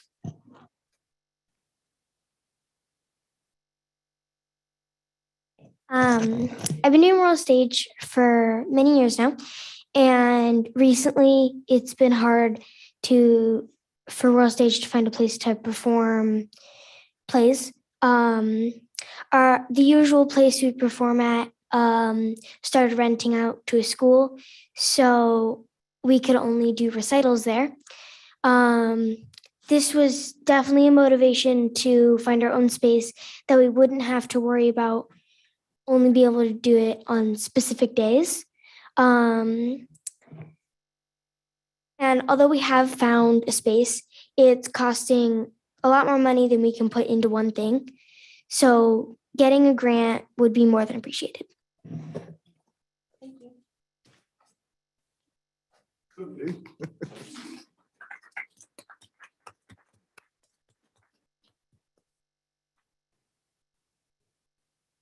Close the public, any other comments? Close the public hearing. Questions and comments from council? I just want to make a comment. I'm on one of the council members on the finance committee, and this is an unusual request. We haven't had one quite like this before. And I'm pleased that we have the ability to vote, if we vote to approve it, the entire amount they've asked for. I think this is a really good example of innovative reuse. Not only will it bring something new to Citrus Heights that we don't have right now, which is a performing arts center that children will participate in, and I'm sure adults along the way as well. But this is an established, Royal Stage is an established entity. It's not a startup. Someone who's been around for at least 10 years. So I think that speaks well for them. And also this type of a venue will be able to change and grow with us as we start to implement the Sunrise tomorrow. So this has got so many positives, and I just don't see any negatives to it. So I'm really happy they're here tonight. Thank you for speaking. Mayor Milton? I'm really excited to have this opportunity come to our city. As Jeannie said, we both sit on the finance committee, and it was a wonderful opportunity for us to have this in our community. Councilmember Daniels. Oh, it's a great thing. It's great use of the property also, but it's also a great thing and involving kids and whatnot. And I support it completely. Oh, I have a question for Megan. So this grant is a reimbursement grant? Reimbursement style, So they have to spend the money and then they can get reimbursed for it. submit invoices and we'll cut a check And- immediately. And they have the financial wherewithal to spend the money first and get reimbursed for it? I would not be able to speak directly to that. I do know that they are a nonprofit. And then that exact situation and you get awarded funding and then you can't fund it. It's really difficult. So is there any option for any other option besides that, or is that just the guidelines of the grant? Well, I would defer to our city attorney on that quick question. We have program guidelines.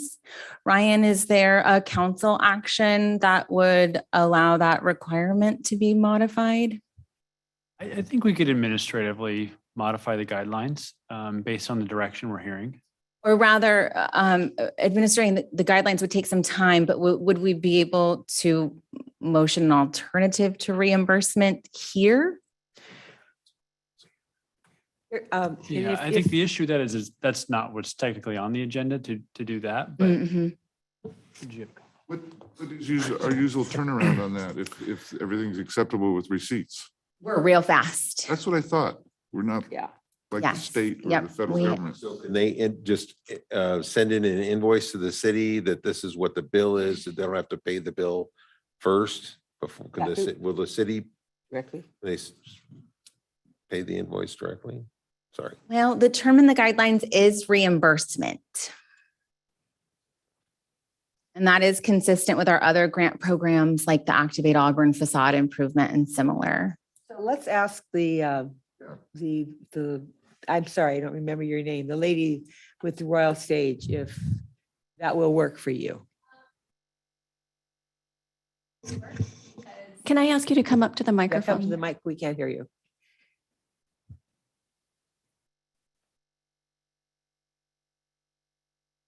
We went into this grant application knowing we would have to do some creative money shifting. But it is difficult, it is challenging. So if there was an amendment, it would be much appreciated. But if it's not possible due to tradition and other grant programs, we can make it work. But like you said, it is difficult and we are going to have to get very creative in order to do it by reimbursement. But we're fine either way. You had a turnaround of less than a week. Would that work? Yes. And a quick note for council, I would be the one facilitating that. So I am accountable for the quick paperwork. Okay. All right. I'm on the hook. Do we have a motion? I would like to motion, this is very exciting to have Yes. have them come to our city. And like Jeannie said, I think this will play into, hopefully it's a long-term home for you. And will play into the Sunrise Tomorrow redevelopment of that area. And hopefully you'll be part of that as that occurs. So very exciting. I make a motion to approve. Second, Not all at once here. 3 seconds. I'm going to give it to Middleton here, to the mayor. So may I have a roll call, please? Councilmember Bruins, Aye. Councilmember Daniels. Aye. Councilmember Miller, Aye. Vice Mayor Schaefer, and Mayor Middleton. aye. All right, may I have the next item, please? Next item is regular calendar item 11. The subject is allocation of fiscal year 22-23 community support funding. The recommendation is to approve community support funding award allocations for fiscal year 22-23. Good evening again, Mayor Middleton and City Council members, Megan Huber, Economic Development and Communications Manager. The second item for consideration before you this evening is our annual allocation of community support funding. And this will apply to fiscal year 22-23. For those unfamiliar, this is annual limited one-time funding for nonprofit organizations in Citrus Heights that provide services to residents of our community. This coming fiscal year, there is a little over $147,000 available in the Community Support Fund. We launched the application period earlier this month, and 5 applications were received. The Finance Committee reviewed the applications and the scope for the program on June 15th and recommended funding all applications. Unique this year, it's the first time this program has been undersubscribed. So the total for the total tally of applications is a little over 134,000, which leaves about 9,000 available in the fund should all be approved.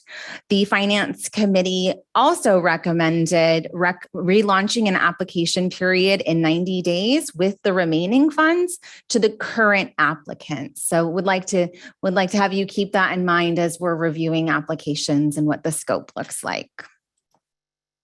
As I mentioned, 5 applications were received, and we'll go through the highlights of those right now. We received an application from Citrus Heights Marching Band. The requested amount is $8,000 that will be utilized for rehearsal performances and operating costs for Citrus Heights Marching Band. The second is from Campus Life that operates our Sayonara Center in the amount of $15,000 for operations. The third is Meals on Wheels for $94,500. This provides meals to 305 Citrus Heights seniors this year. That's the projected amount. The fourth application was from Single Mom Strong in the amount of $15,000. This is a one-time project to fund their daycare expansion and associated construction costs. And finally, a request from Sunrise Christian Food Ministry in the amount of $2,450. I would like to note that this amount is city manager approval. So this item has already been approved, but we wanted to include it here on this scope to make sure we recognize Sunrise Christian Food Ministry for the good work that they're doing and that we are able to contribute. And that will be used specifically for equipment replacement and enhancement. So as mentioned, the total grant funding requests are in the amount of 134, in excess of 134,000, of that over 147,000 remaining. So as I mentioned, the Finance Committee recommended full approval of the requested amounts for community support funding in fiscal year 22-23. And with that, I'll open it up for any questions. I will open it up for public comment, and I have some speaker cards here for this. And do we have any raised hands or comments as well? We do have a couple of raised hands. I do not have any written comments, but if you'd like to take the speakers that are here in the audience, and then we'll go take the Zoom The speakers participants. here first. So can I see at the podium, Cody Tickner, please?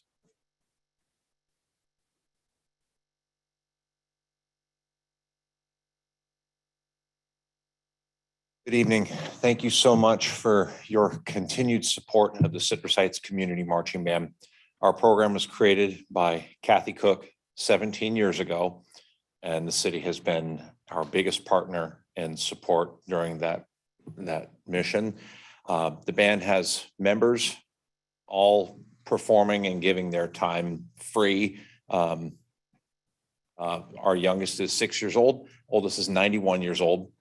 And we have been so excited to resume operations during this challenging time. And we understand how hard it is to support performing arts despite everything that, we spoke about earlier and that's going on in the world. And, we recognize that our band members, of which are in the neighborhood of 65 to 70 members strong, are spending a tremendous amount of gas and family time to come be part of our program that the city has supported.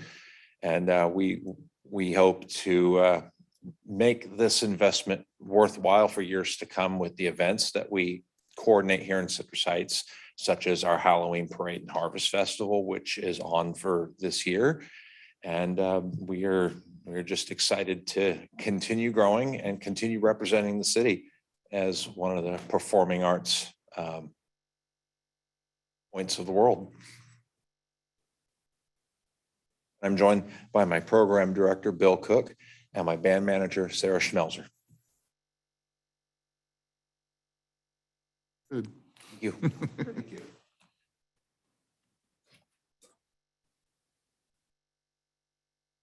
So Julie Habib, would you come up to the podium, please?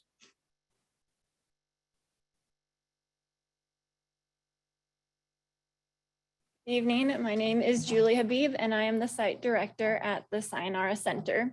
We just completed our 10th school year in the Citrus Heights Children and Youth Building. Thank you for making that a possibility. The students experienced a rough start to their school year as they adjusted back to being in person. But with our consistent volunteers and staff, the center's after-school hours transitioned back to normal. With students working on their homework, playing games, painting, baking, reading, and more, the Sayonara Center was filled with joy again. For the first time, we had our own basketball team and played in a league in Sacramento for our middle school and high school students. We had 9 students on the team, and 2 of our high school students were the coaches. Our students worked together to practice and train for the 8 weeks of Friday night games. It was fun to see them working together versus playing and competing against one another. They came together well, and because of their discipline, we won the championship.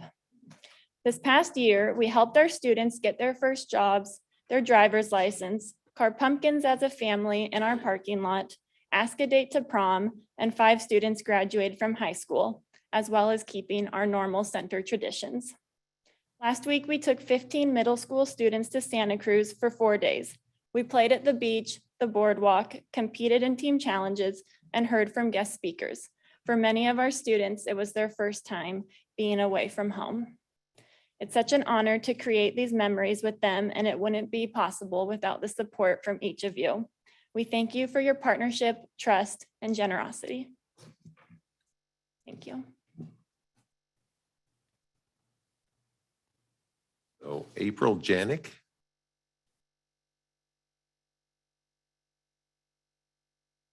I'm April Jasek. I'm the volunteer coordinator over at Sunrise Christian Food Ministry.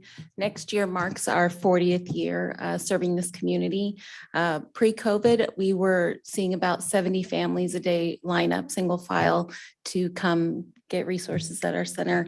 Now we're up to about 120, 130 families a day, and we've switched to a drive-through model. And it's through support like yourselves that make our work possible. And we just appreciate everything that this community is doing to raise us up so we can raise up those that need us the most. Thank you.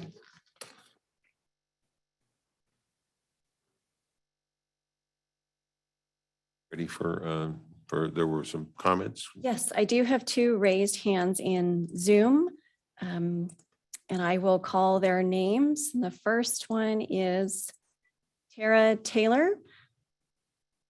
So you can unmute yourself to speak for 3 minutes.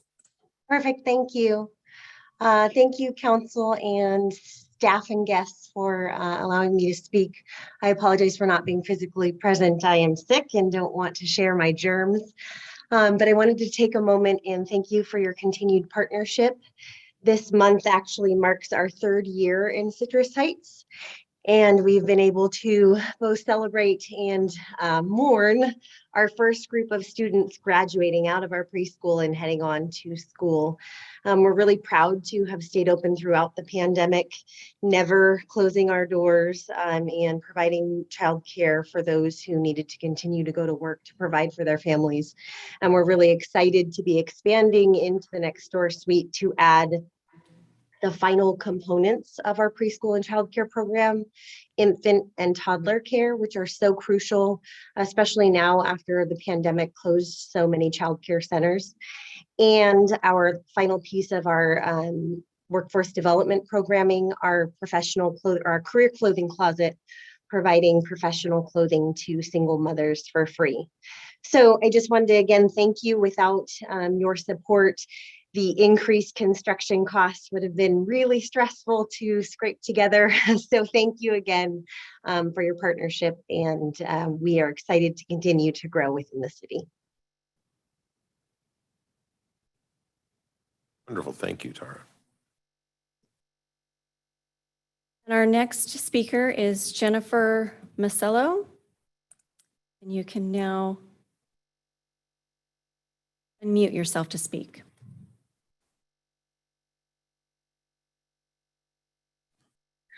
Thank you. Thank you very much for your recommendation of full funding of the Meals on Wheels program. The past couple of years of COVID have been really challenging, not just for our program, but for everyone. Our yearly program, overall scope, we were serving about 490,000 meals yearly prior to COVID. This last 2 years with COVID, that went up to over 600,000 meals per year, 627,000 last year before, and 647,000 last year. We served 42,058 meals to 414 Citrus Heights seniors last year. So your support and guidance of our program is really crucial and very much appreciated. We just heard how much costs were increasing, and Meals on Wheels is no different. We found that our fuel costs have jumped over $1,000 in the past couple months. And our meal costs are projected to triple sometime in the next year. For the first time in 12 years, we are asking for a slight increase in the meal reimbursement rate from the traditional $2.82 that we've had since Meals on Wheels began to the $3.25 that we're proposing this year.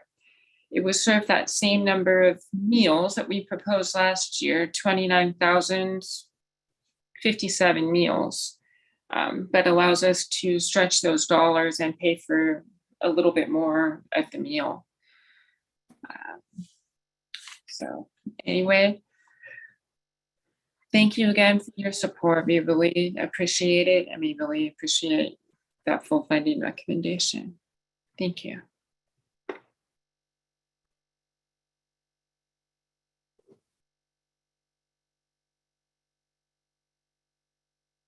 And that concludes the raised hands that I have in Zoom. Anyone else in the audience like to speak? Close the public hearing. And I will entertain a motion. Vice Mayor Schaefer, can you turn your microphone on? Sorry. Comments from council? Just want to say it was a joy to be able to recommend that we give the full funding request. First time since I've been on the council that we've had that opportunity. It's always been painful in the past where we've had to make a decision where we would cut the requests since they were all worthy. So with that in mind, I would like to approve the resolution approving the community support. I move that we approve the resolution approving the community support funding allocations for the next fiscal year. Do I have a second? Second. Have a roll call, please. Councilmember Bruins. Aye. Councilmember Daniels. Aye. Councilmember Miller. Aye. Vice Mayor Schaefer. Aye. And Mayor Middleton. Aye. Next item, please.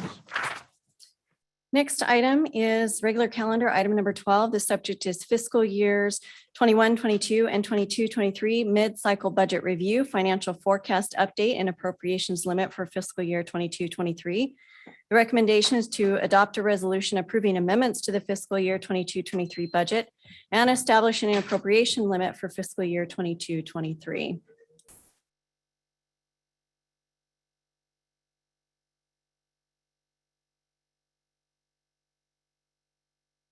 Good evening. I am Bill Zanoni, the Interim Administrative Services Director. I have the pleasure of having here with me tonight the Finance Division A team, or Brain Trust, Raj Prasad, our Accounting Manager, and Tammy Nasardi, our Finance Manager. They both worked very closely on all of this information that we're going to go through this evening. And also, just you have someone new in the front row that the City Manager will introduce to you shortly, but we have Susan Talwar here, who's our new official Administrative Services Director, but I won't take Ash's thunder on that one. I'm just going to add just a couple of quick comments. This is, and we'll talk more about it at the City Manager updates, but this is Bill Zanoni's last presentation with us tonight on budget. And so we're going to talk more about Bill when I get to my City Manager updates, and really appreciative of his good work with our team, with Raj and Tammy and the entire team. And then also really excited to have Susan Talwar as our new Administrative Services Director, but we'll talk more about that in a bit. But turn it back over to Bill. Thank you. So this evening, we are going to talk about our mid-cycle budget review.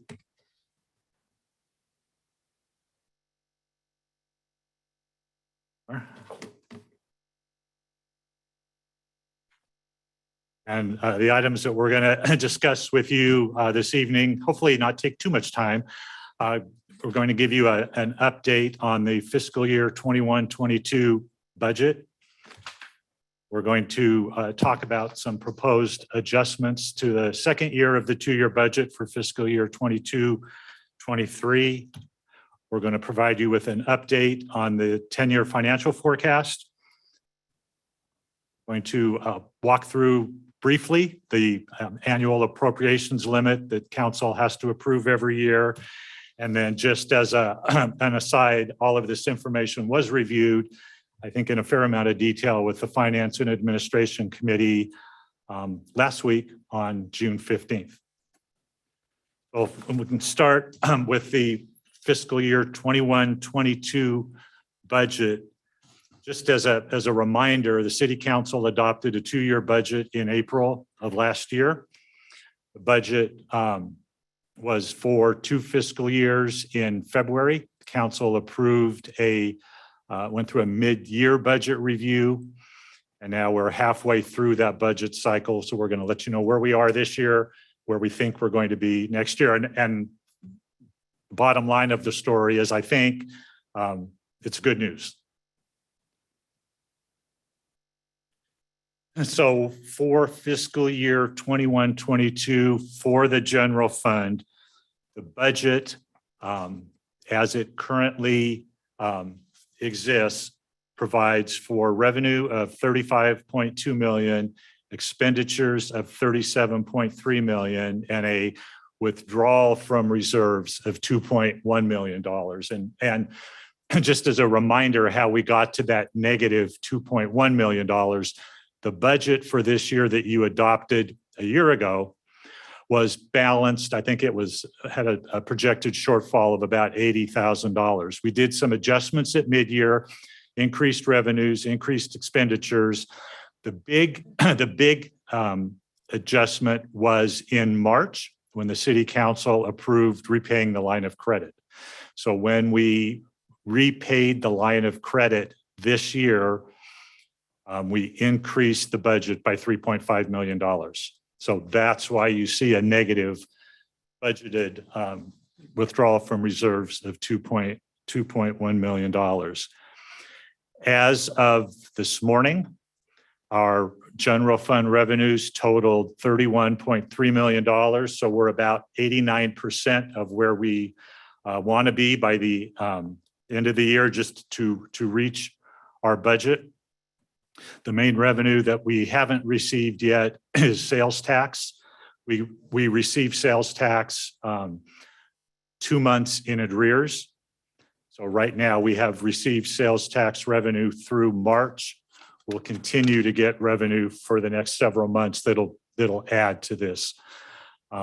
For expenditures, our actual expenditures in the general fund as of today are 32.2 million. So we're about 86% of budget. And you can see that right now, general fund expenditures exceed revenues by about 878,000, which means we're drawing down reserves to cover that. But the reason for that is the repayment of the line of credit. So our projection for the end of the fiscal year is that our general fund revenues will total about $35.8 million. Even though our fiscal year ends June 30th, we continue for 60 days through the end of August to record revenue that comes in for this year and also to record expenses, payments that are related to expenses for this year. So we're almost to the end of June, but we'll still be recording transactions for a couple of more months. Our projected revenue is about 1.7% over what our budget is. That equates to about $592,000. And our expenditures, based on where we are right now, we think will be about $34.4 million, about 92% of the budgeted amount. And we'll walk through a second what makes that up. But we think we will have an under expenditure of about $2.9 million this fiscal year. So what makes up those differences on the revenue side? We are anticipating just a little bit under $600,000 of additional revenue over what we budgeted this year. Those include sales tax revenue.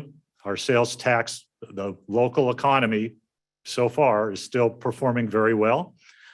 We met with our sales tax consultant about a month or so ago, and they are continuing to forecast a strong local economy for Citrus Heights. And so we are increasing our projected sales tax revenue by $195,000. Property transfer tax is coming in higher than budgeted by about $50,000. Building fees. We anticipated when the budget was prepared last year that we've seen for the last 2 years a significant increase in building activity. We thought that that would level out this year. It is in fact continuing. That won't go on forever, but for this year, we're anticipating about another $329,000 over the budgeted amount, about $100,000 in motor vehicle license fees over what we had originally anticipated, and then some other minor adjustments on the negative side. But the net overall is just under $600,000 of additional general fund revenue. On the expenditure for the general fund, we think we will end this year when we close the books with an under expenditure of about $2.9 million. The largest portion of that is labor cost savings of $2.2 million. We have already completed 25 of our 26 pay periods for this fiscal year. So we have one more pay period to go. So we're pretty confident that this is a good number. This is due to position vacancies and the time it takes to fill those positions. And the major portion of that 2.2 million, about 1.6 million is attributable to the police department. So thank you. The other $600,000 is spread amongst operating cost savings we have about 33 general fund department division program budgets. And amongst all of those, just program line item savings amongst all of those we think will be about $600,000. Oh, We're in a good position, we think, ending this fiscal year, going into 22-23. I want to just take a step back and talk about the budget that was adopted originally last year. So the second year of the two-year budget anticipated revenue of 40.4 million, expenditures of 30.6, and the budget that you adopted reflected a projected deposit to reserves of about $3.7 million. Current budget, if you'll recall, in March when you approved the payoff of the line of credit, we had originally budgeted nothing this year, 2 million next year, and $1.5 million in fiscal year 24-25, 23-24. When you approved the line of credit payment, you took $2 million out of next year's budget, moved it into this year's budget. So you reduced the 22-23 budget by that $2 million. By doing that, the budgeted deposit to reserve increased by 2 million for next year. So that's how we got to the 5.7 million. Started off at 3.7, moving the line of credit out of next year's budget brought it up to 5.7. Okay. Based on the information that we have available to us right now, we believe that our sales tax or our total revenue general fund next year will be about $1.7 million higher than what was projected a year ago, April, when this budget was put together. The two largest components of that are sales tax and property tax. Next year is the first year the city will get to keep its property tax revenue under the tax sharing agreement with Sacramento County. So we've increased our sales tax projection for 21-22. That's our base, and we're increasing next year to match that. So we're anticipating about $523,000 of sales tax, additional sales tax revenue next year. We are property tax was budgeted for next year at about a little over $6.4 million. The estimates that we have right now are that the city will receive $6.9 million in property tax revenue for its first year next year. And that money will come in about half in probably late December, early January, and most of the other half in May, and then a little cleanup in the end of the year. Other adjustments are to property transfer tax. We think that that even though the market is changing based on what we've seen this year, we think we will see another $130,000 next year. We'll watch that closely. Building permits, the Community Development Department is confident that their building permit typically our building permit revenue is in normal previous times was around $1 million a year. We've spiked way up. We budgeted $1 million next year. They're projecting that it's going to come down from this year, but that it will be about 1.3 million, I believe, next year. Motor vehicle in lieu fees go up as in the same percentage that we see our assessed value in the city go up. So we're looking at about another $700,000 there. And then some reductions in red light camera, fine revenue, community center rentals. When we put the budget together, we anticipated that by next year, the community center would be back to operating at pre-COVID level. We're seeing the revenue come up, but it's not coming up yet to where it was before. So we're bringing that estimate down, and then just some other minor adjustments of $18,000. And the net of that is an overall budget increase to revenues of 1.7 million. We've got some adjustments that we're asking council to consider to general fund expenditures for next year. The first is an increase into the information technology budget of $50,000, and that is for software license costs. City uses a number of different software programs to do all of the activities that we do in all of the departments. Those costs have increased and are continuing to increase. So we are asking for $50,000 for that. As you'll recall, at mid-year this year, we increased the risk management budget for general liability insurance costs and workers' comp costs. The liability insurance industry for cities nationwide has become very difficult. And as a result, every city, this is insurance you have to have, but the premiums have gone up and insurance is getting harder and harder to get. So we increased this year's 21-22 budget at mid-year by $610,000. The 22-23 budget was developed anticipating the same base as 21-22 before we increased it. So this is catching next year up, and based on the information we've received from our insurance carrier, these are the numbers that we will have to pay next year. So the total is $765,000. The police department is asking for an increase, a net increase of $16,000. Police department has been impacted significantly by the increased fuel costs. Their fuel budget next year is going to be about $108,000 more than what was budgeted. So an increase of $800,000 and then a reduction of about $92,000 in our red light camera contract costs. So the net is about $16,000. For the general services department, engineering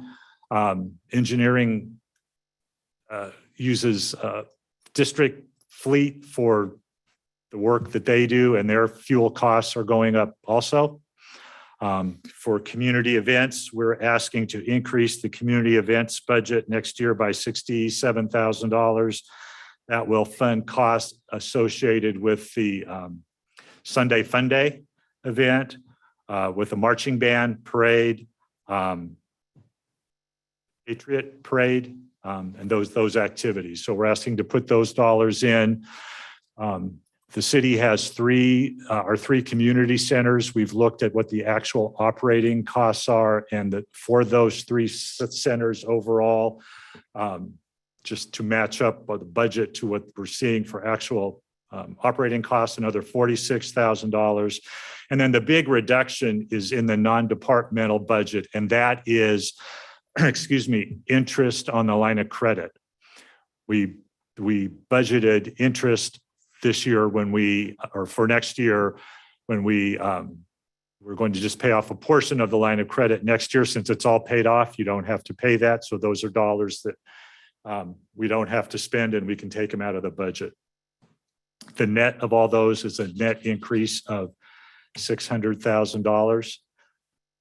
So when we put all of those together, the budget for 22-23, as it was amended with the line of credit payoff, provided a deposit to general fund reserves of $5.6 million, with our anticipated additional revenue of 1.7 and our additional costs, if council approves those. We would recommend that the budget be amended, and it would reflect a year-end deposit next fiscal year of about $6.8 million into general fund reserves. That's any questions on that? I think I'll wait till the end. Are you about done, or is it more? We got to go into the other funds. Just That's had the a general question. fund. Are we projecting in the proceeds from the sale of the property? We are not. We are not. Okay. Not at this point.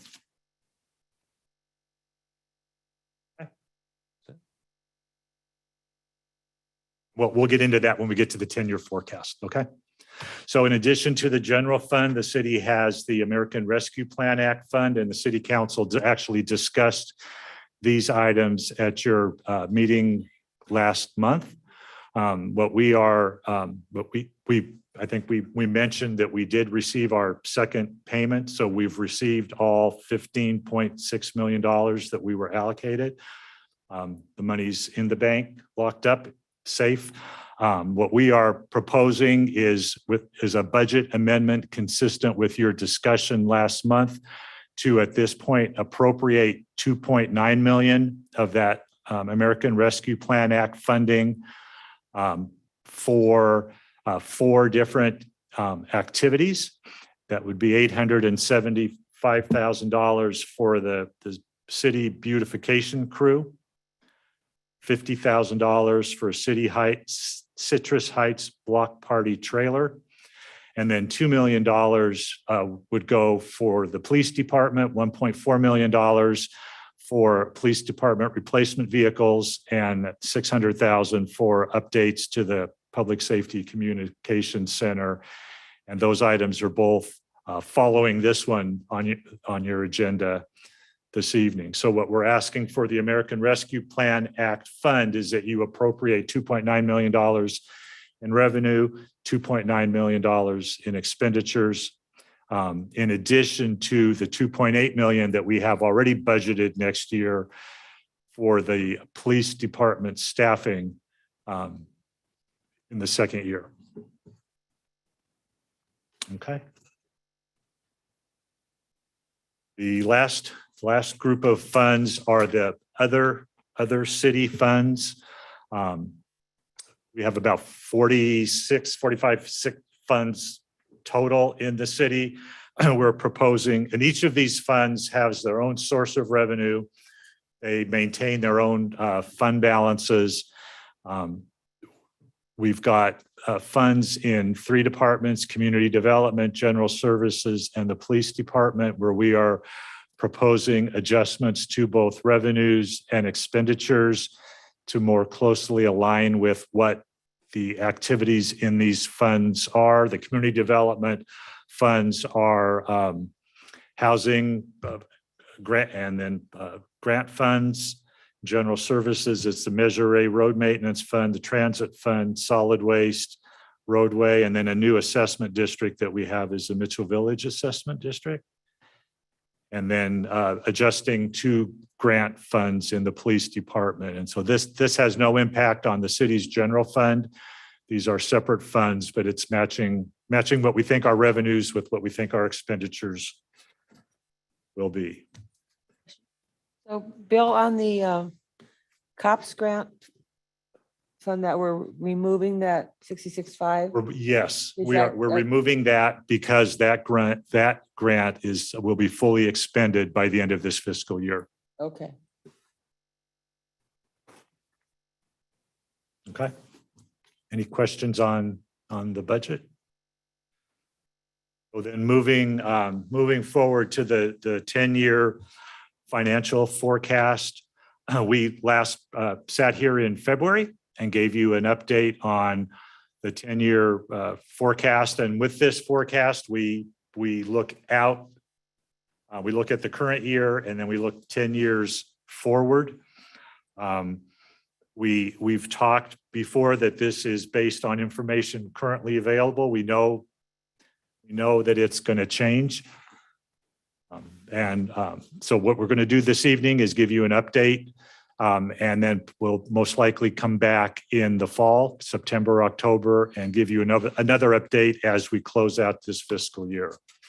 So there's significant changes between what's in your packet tonight and what you saw in February.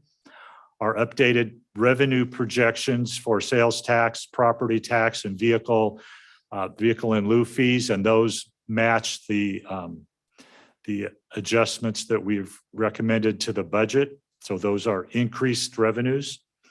We've also included in this updated forecast, updated labor costs based on the labor agreements that the council approved earlier or last calendar year. We've also continued to provide funding where we can for streets keeping our reserves at what we feel is a fiscally responsible level. Council will recall the city's policy is that our reserves will never drop below a minimum of 17% of our general fund operating costs. For purposes of this exercise this evening, we've even though our policy is not to drop below 17%, we feel we've discussed internally and for purposes of the forecast, we felt that a fiscally responsible target level for reserves, especially given the uncertainty of the economy going forward, is that we target a reserve level of somewhere in the neighborhood of 25%. So we've kind of used that as our target, and any excess funds we've moved into the street line item.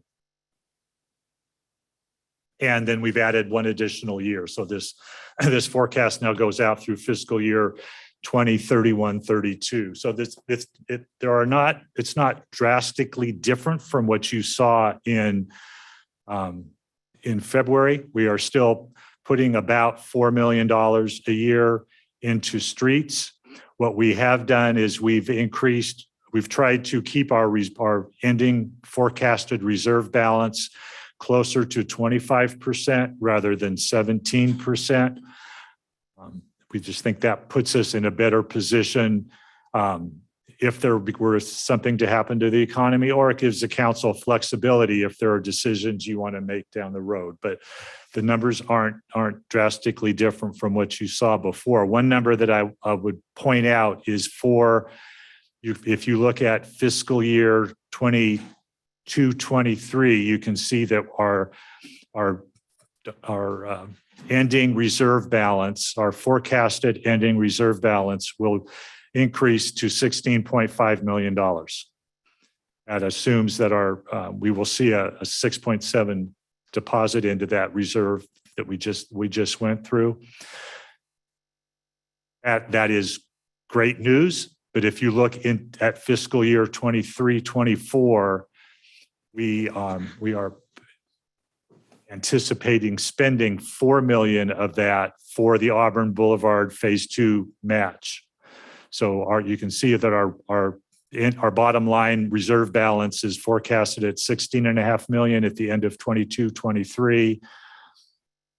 With 23-24 and a $4 million match for Auburn Boulevard, we're actually for that year an operating shortfall. We draw down reserves a little bit, but we still end the year with reserves of about $13 million, which based on these numbers is about 28% of our budget. So it's a comfortable number, and we have not included in these numbers at this point anything for the sale of the Sylvan property.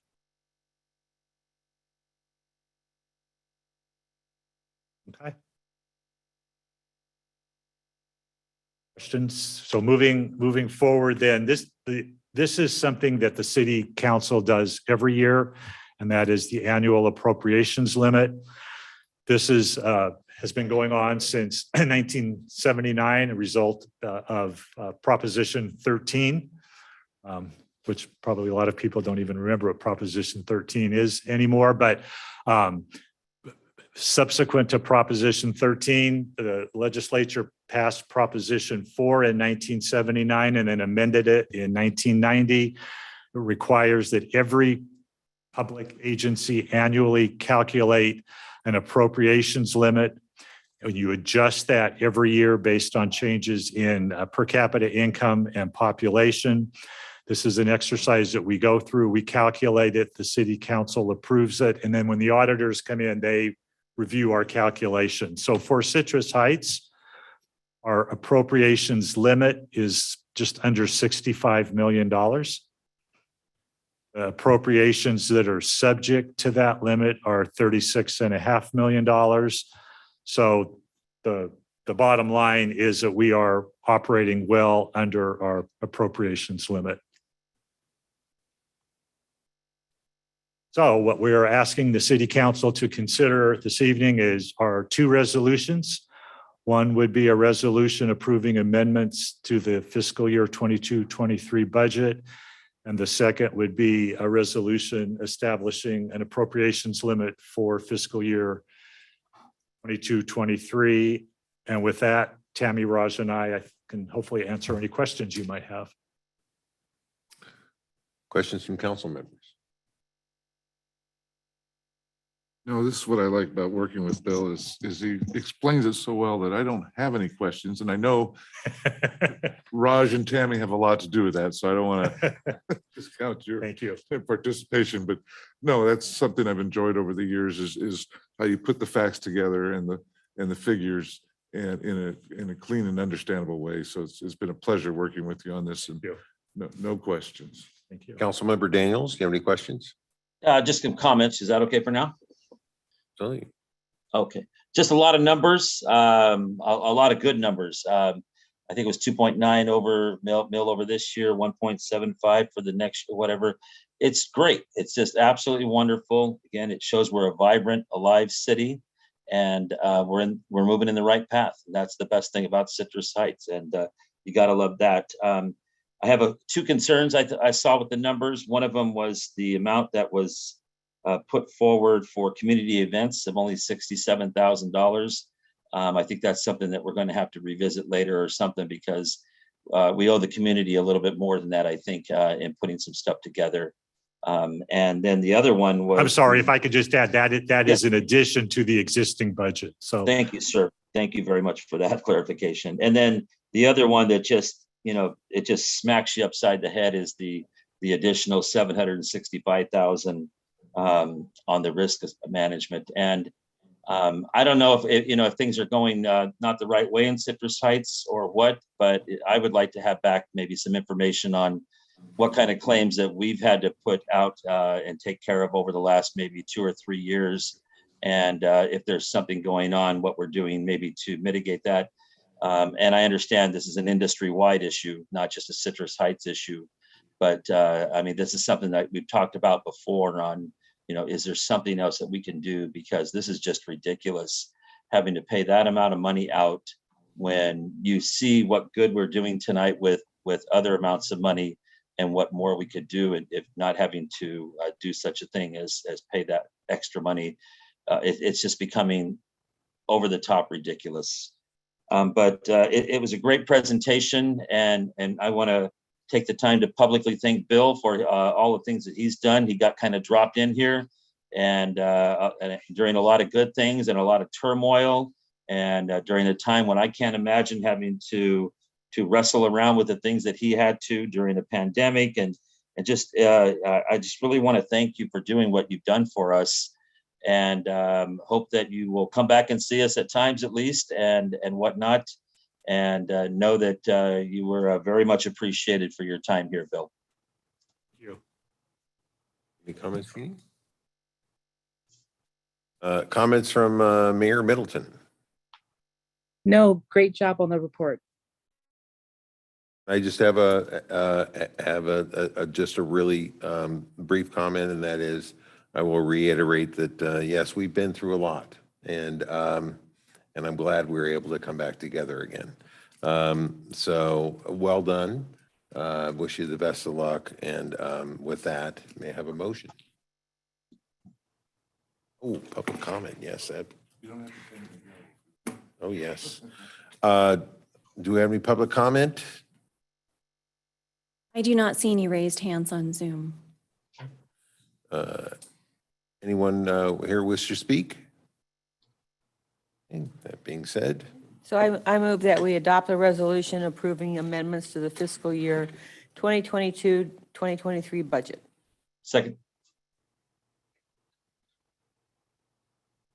I have a motion by Bruins, a second by Daniels. Can I have a roll call, please? Councilmember Bruins? Aye. Councilmember Daniels? Aye. Councilmember Miller? Yes. Vice Mayor Schaefer? Aye. And Mayor Middleton? Aye. And I'd also like to move that we adopt a resolution establishing the appropriations limit for fiscal year 22, 23. Second. All right, we have a motion by Bruins, a second by Daniels. May I have a roll call, please? Councilmember Bruins. Aye. Councilmember Daniels. Aye. Councilmember Miller, Yes. Vice Mayor Schaefer, Aye. and Mayor Middleton. Yay.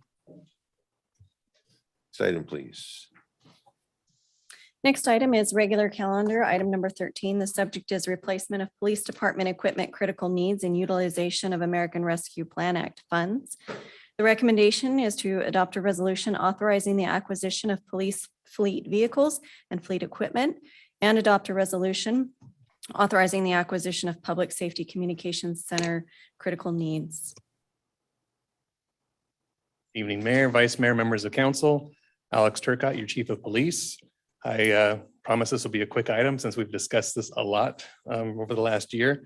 We're asking for a resolution to expend ARPA funds based on council's direction and support to catch our fleet up to current replacement cycle. So it'll be, for clarity, it'll be 22 police vehicles whose replacements have been deferred in the past due to fiscal restraints. This will catch us up to our normal life cycle replacement of police vehicles. The second resolution is to enhance the infrastructure in our 911 communication center to make it more robust and prevent future failures, and as well as enhance the capabilities to deal with new technology and make sure that our 911 center is at the cutting edge of technology and there when we need it. With that, unless there's any questions. The comments? Any comments on this item? I do not see any raised hands on Zoom. Any comments from the audience? Okay, very good. Make a motion to, that we resolve to authorize the acquisition of 22 police vehicles for our fleet. Have a second? Do we need to take these one at a time? Okay. So that would be for A, adopt resolution 2022 resolution for the city council. The city subsides for acquisition of police vehicles. So that was a motion by Miller. A second by Daniels. A roll call, please. Councilmember Bruins. Aye. Councilmember Daniels. Aye.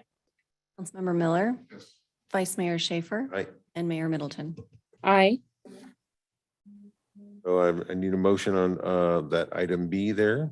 Move that we authorize the acquisition of Public Safety Communications Center critical needs.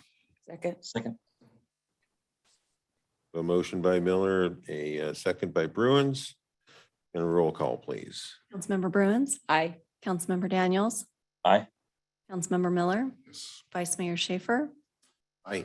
and Mayor Middleton. Aye. Passes unanimously. Okay. Next item, please. Thank you very much. Next item is regular calendar, item number 14. The subject is proposal for beautification crew pilot program. The recommendation is to adopt a resolution authorizing the implementation of a beautification crew pilot program to be funded by American Rescue Plan Act funds through fiscal year 25-26. Evening, Mayor, Vice Mayor, council members, and City Manager Feeney. Regina Cave, General Services Director. And it is with great pleasure to bring this item before council this evening for consideration as a proposal for our beautification crew pilot program. This item is a direct result of the last couple of years of direct communications we've had from the public, from the council, expressing concerns of blight that we see throughout our community that appears to be increasing. While we do have resources that we use through our General Services Department with our existing staff and our contractors, we would like to increase that response to the community and have a bigger impact on our neighborhoods and throughout our corridors by dedicating staff who can respond much more timely in concert sometimes with our police department as well. And to be able to demonstrate to our community that we are listening, we understand your concerns, and we want to be here to help address the blight.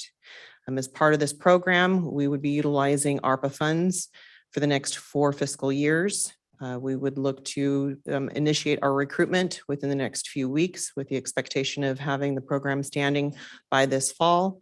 And the program would also include a procurement of a vehicle that we would be working with Megan Huber's team to basically do a branding and awareness campaign throughout our community to help highlight not only what our crew will do, but also how we can collaborate with our stakeholders throughout our community. So if you don't have any other questions. Questions or comments from council? I just have one. I mean, I'm very, very excited about this, extremely excited about this. And the only thing I would say is that if we could fast track it a little better and hopefully get it up before the fall, I would really love to see that. Just it's such a high priority with our residents, our businesses, and what we're seeing out there. And we just don't want to see us move towards what we see in some other communities. So any way we can fast track it, please do. But I'm very excited about that.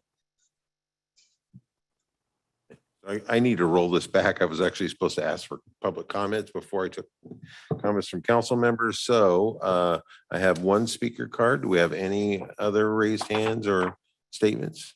I do not have any raised hands. I do see a gentleman in the audience that would also like to Okay, speak to. great. I'll call you up. But I'd like to see Diane Ebbett at the podium, please.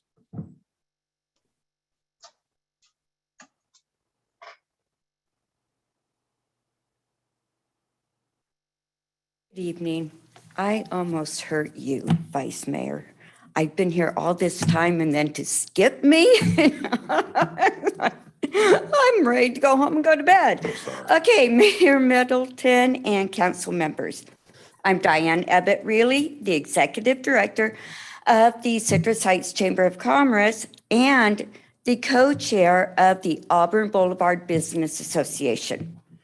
The Citrus Heights Chamber of Commerce and the Auburn Boulevard Business Association supports the recommendation for the city's new beautification program. Businesses and individuals tell the chamber the city is not doing enough to combat the issues of the homeless camps and the blight spread by the homeless offenders. Residents are frustrated because they don't feel their voices are being heard, and we continue to see blight and destruction in our neighborhoods. Once the different programs are in place and start to work, businesses and residents will see a difference within the city, with prompt cleanup of camps, removal of debris and graffiti, and with the prosecution of chronic offenders, businesses and individuals will know their voices are being heard. When chronic offenders have their camps and debris cleared away, they will soon move to other locations outside of Citrus Heights. With the help from HEART and the Navigator program, the city will make efforts to help those that are disabled and get them off the streets and into treatment centers where they can become a functioning members of society. And I have to say, as a board member of HEART, we have seen this, and it really does work. The Navigator program is wonderful. Promoting the city's efforts and advocating community engagement, our businesses and residents will know their voices are being heard, and the city is making great efforts to beautify Citrus Heights. Thank you.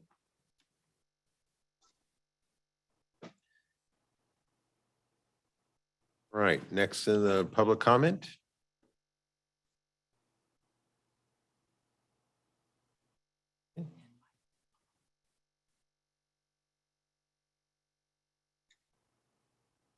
Are they supposed to fill something out? You want to talk, sure, but no, we'll let you. We'll fill it out after. Yeah, Hey, guys. It's me, Alfred. Alfred. Don't even know where to start here. Beautification project. Sounds very beautiful. And I know that a lot of people think that I'm just pro-homeless and they don't do anything wrong, but that's not necessarily Alfred, true. excuse me, can you hold the mic closer? We can't hear you. Okay, Thank you. sorry. That's so much Much better. better. So, you know, people think, you know, I'm pro-homeless and they don't do anything wrong, and that's not true. I mean, I'm out there and I see, you know, it's a mess.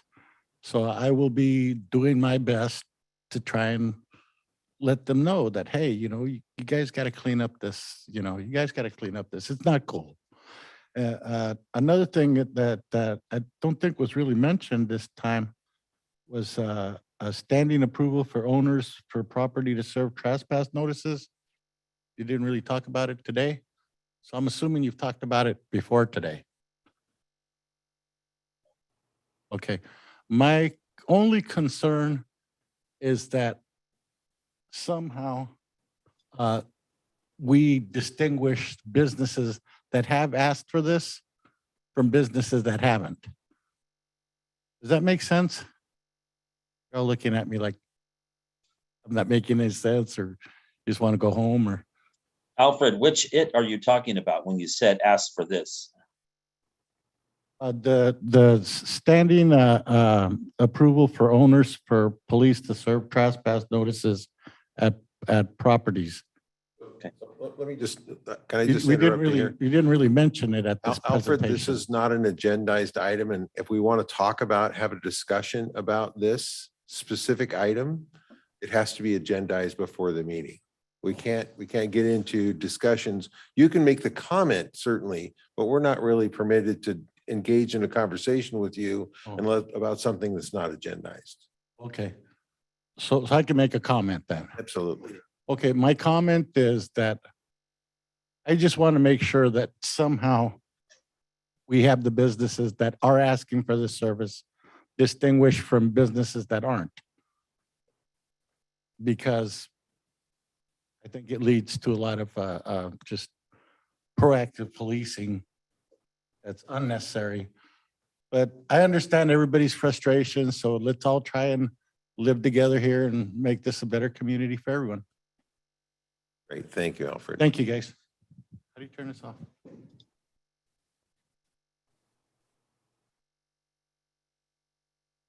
See you.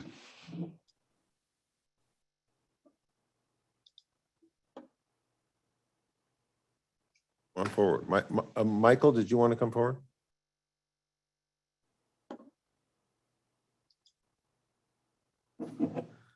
So thank you for the opportunity to speak. I'm Mike Bullington, resident of Citrus Heights now for 39 years and a member of on the board for Citrus Heights Chamber of Commerce. And I'm here with Tammy Paraka, also another member, just to lend our support to the remarks made by Diane Ebbett. That's it.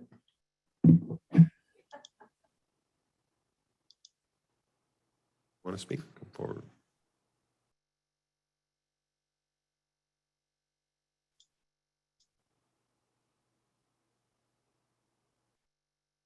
I guess a couple of things I'm a little concerned with this is the budgeting. We have a lot of reserves, and the information that I read online didn't really have much detail. I'm assuming it's coming out of general fund, things like, I don't know where it's coming from and how it's being dictated, not dictated, but how it's being administered. But other than that, I'm excited for it to be beautiful in Citrus Heights and not allow this to continue on, because our business owners really do need the support. And you don't want to walk in to a business that does have defecation or garbage around. If the owner is not on site and they're getting not taxed, but what's the term? Fined. How is that going to be taken care of? Those are my only concerns. Tammy, the funding for this program is coming from our ARPA funds, from the stimulus funds we got from the federal government. Okay. So it's completely outside the general budget. Okay, very good. Thank you so much. More public comment? Any raised hands? All right, let's move on to, do we have a motion? Or, sorry, comments from council members. Just excited to see how this rolls out and look forward to the first report once we've started to implement it. Councilmember Miller? I have no comments. I'll just move the item that we authorize the implementation of the beautification crew pilot program to be funded by the American Rescue Plan Act funds through fiscal year 25-26. 1 second. Mayor Middleton, do you have any comments? No, but I'll second. Great. I have a motion by Miller and a second by Middleton. We have a roll call vote, please. Councilmember Bruins. Aye. Councilmember Daniels. Aye. Councilmember Miller. Aye. Vice Mayor Schaefer, An enthusiastic aye. and Mayor Middleton. Aye. Item, please. Next item is regular calendar, item number 15. The subject is resolution adopting amended salary table. The recommendation is to adopt a resolution adopting the amended salary table. Good evening, Bill Zanoni, Interim Administrative Services Director. The City Council is required to maintain an updated council-approved schedule, which identifies all of our current pay rates for all city classifications. The city's salary table was last reviewed by the City Council in December of last year. And periodically, that table is brought back to council as we update position classifications or make changes to salaries, typically from approved labor negotiations. The item before you for consideration this evening reflects current classification titles, changes since you last saw this in December, and also adds a new executive management classification of economic development and community engagement director to the salary table. The salary for this classification is consistent with other department directors, executive staff pay ranges, which is in the range of $142,858 to $188,933. And this position will be subject to the same benefit packages as other executive staff. The requested action this evening will not increase the total authorized or budgeted staffing level above the 210 positions that are currently budgeted for this year and next year. And no budget adjustment is requested. So staff's recommendation is that the City Council adopt a resolution adopting an amended salary table.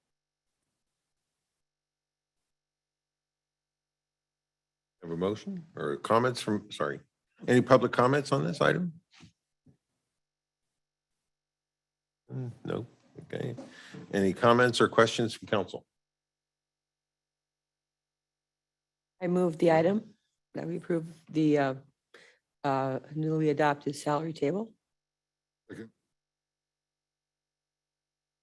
By Bruin, second by Miller.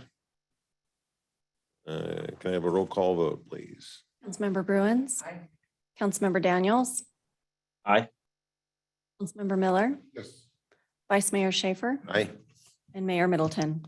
Aye. Next item, please. Next item is department reports, number 16. The subject is fireworks enforcement and operation plan given by the police department.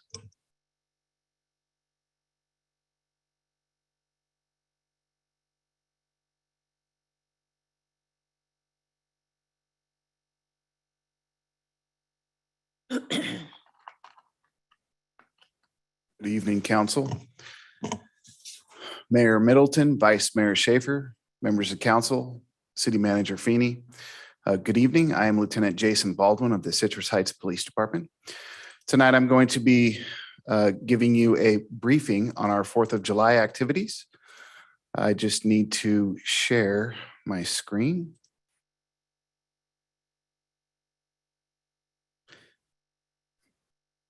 Here we go. And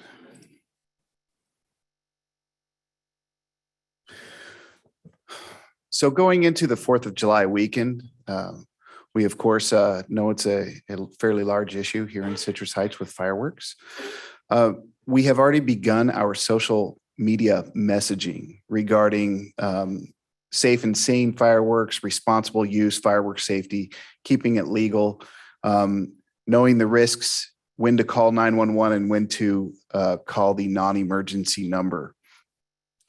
On the 2nd of July, we will be activating a reporting button on the city's website and the Citrus Heights Police Department website for people to be able to report illegal firework activities to us. And that button will be in existence to about 6 a.m. on the 5th of July. We've been messaging out on all of our social media apps, Nextdoor, Twitter, Instagram, Facebook, and on our own website, all of these messages. Citizens can call the non-emergency number or beginning on the 2nd, use the 4th of fireworks at citrusheights.net to report illegal fireworks that they know about. Then beginning on the 4th of July, we will stop with the emails and go straight to our dispatch center, who will be dispatching officers out directly to locations where illegal fireworks are said to be reporting. We will have additional staff out on patrol on the 3rd and 4th of July, directed patrol units, DUI units, and we'll also increase our dispatcher staffing in order to accommodate for the increased calls for service. A arson investigator from Sac Metro Fire Department will be with us on the 3rd and the 4th of July. And Sacramento County Sheriff's Department EOD, or Explosive Ordnance and Devices, will be on standby on the 3rd and the 4th of July. Officers will respond out to locations that we can find using illegal fireworks, cite people directly on scene, seize any illegal fireworks that we can find, and there might be a couple cases where we'll have to cite people at a later date, but the goal is to cite people the nights of the 3rd and the 4th of July for illegal fireworks. Of course, before then, if we catch people before then, we'll cite them then too. Question? Yes, ma'am. You also say, or physical arrest. What would possibly lead to a physical arrest? Well, it is a misdemeanor being created in our presence. Let's say we go out to one scene and we make the citation and we come back and lo and behold, the same violator has brought another crate out from the garage. That's an offense that's likely to continue. We can make an arrest for it then. Thank you. There are a host of other reasons why we could arrest somebody on the scene that might come up in any given scenario. Any other questions? Will we be targeting the repeat offenders? Yes, we'll have a list of our Figured you had that. top offenders. Hopefully that'll be low hanging fruit and we can go and get them off the board pretty quickly. Or hopefully they've got the message. Hopefully they've got the message. It is a pretty difficult crime to enforce, but we're trying our best. Other questions? Thank you all very much. Enjoy your 4th of July. Have a safe and sane one.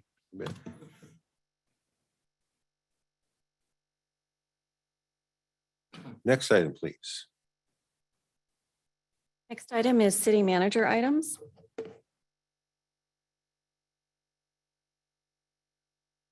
Evening, Mayor Middleton, Vice Mayor Schaefer, council members, your city manager, Ashley Feeney, with a few updates for you. First off, I alluded to this earlier. I have some terrific news to share that we have our Administrative Services Director recruitment has concluded with a terrific hire in Susan Talwar. Very excited to have her join the team.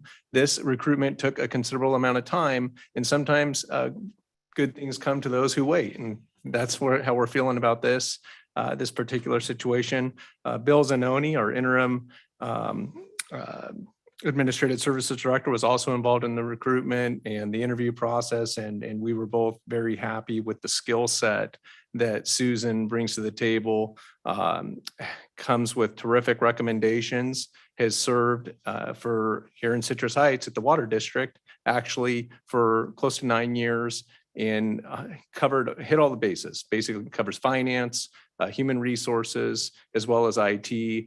Really excited to have her join the team, and looking forward to the days, months, and years to come with Susan. So Susan, if you'd like to say hello.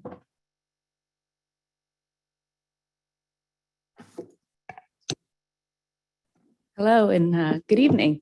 I've come in passing, met some of you through the years that I've served Citrus Heights.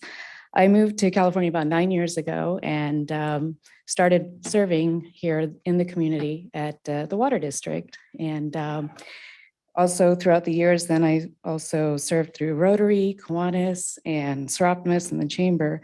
And I'm excited here today to further expand my public service to the city and the community. So thank you for the opportunity. And thank you, City Manager Feeney.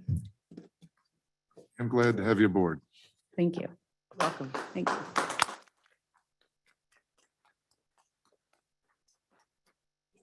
All right. So as we're very excited about Susan's arrival, we're also saying goodbye to a friend in Bill Zanoni and a terrific colleague.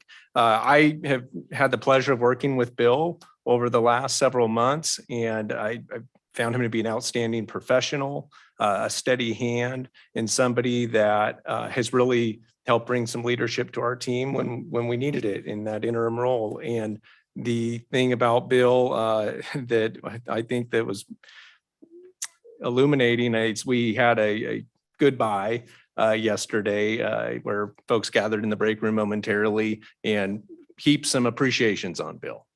And there was even some tears that were shed. So, I mean, Bill really left a considerable impact on the team, a positive impact on those that he worked with. Really thank him for his service and helping us transition to Susan. And thank you for everything you've done for Citrus Heights, Bill. Really appreciate it. And I know I say that from my heart, and also certainly, as you know, many team members feel the same way. We just add comments to that. Certainly.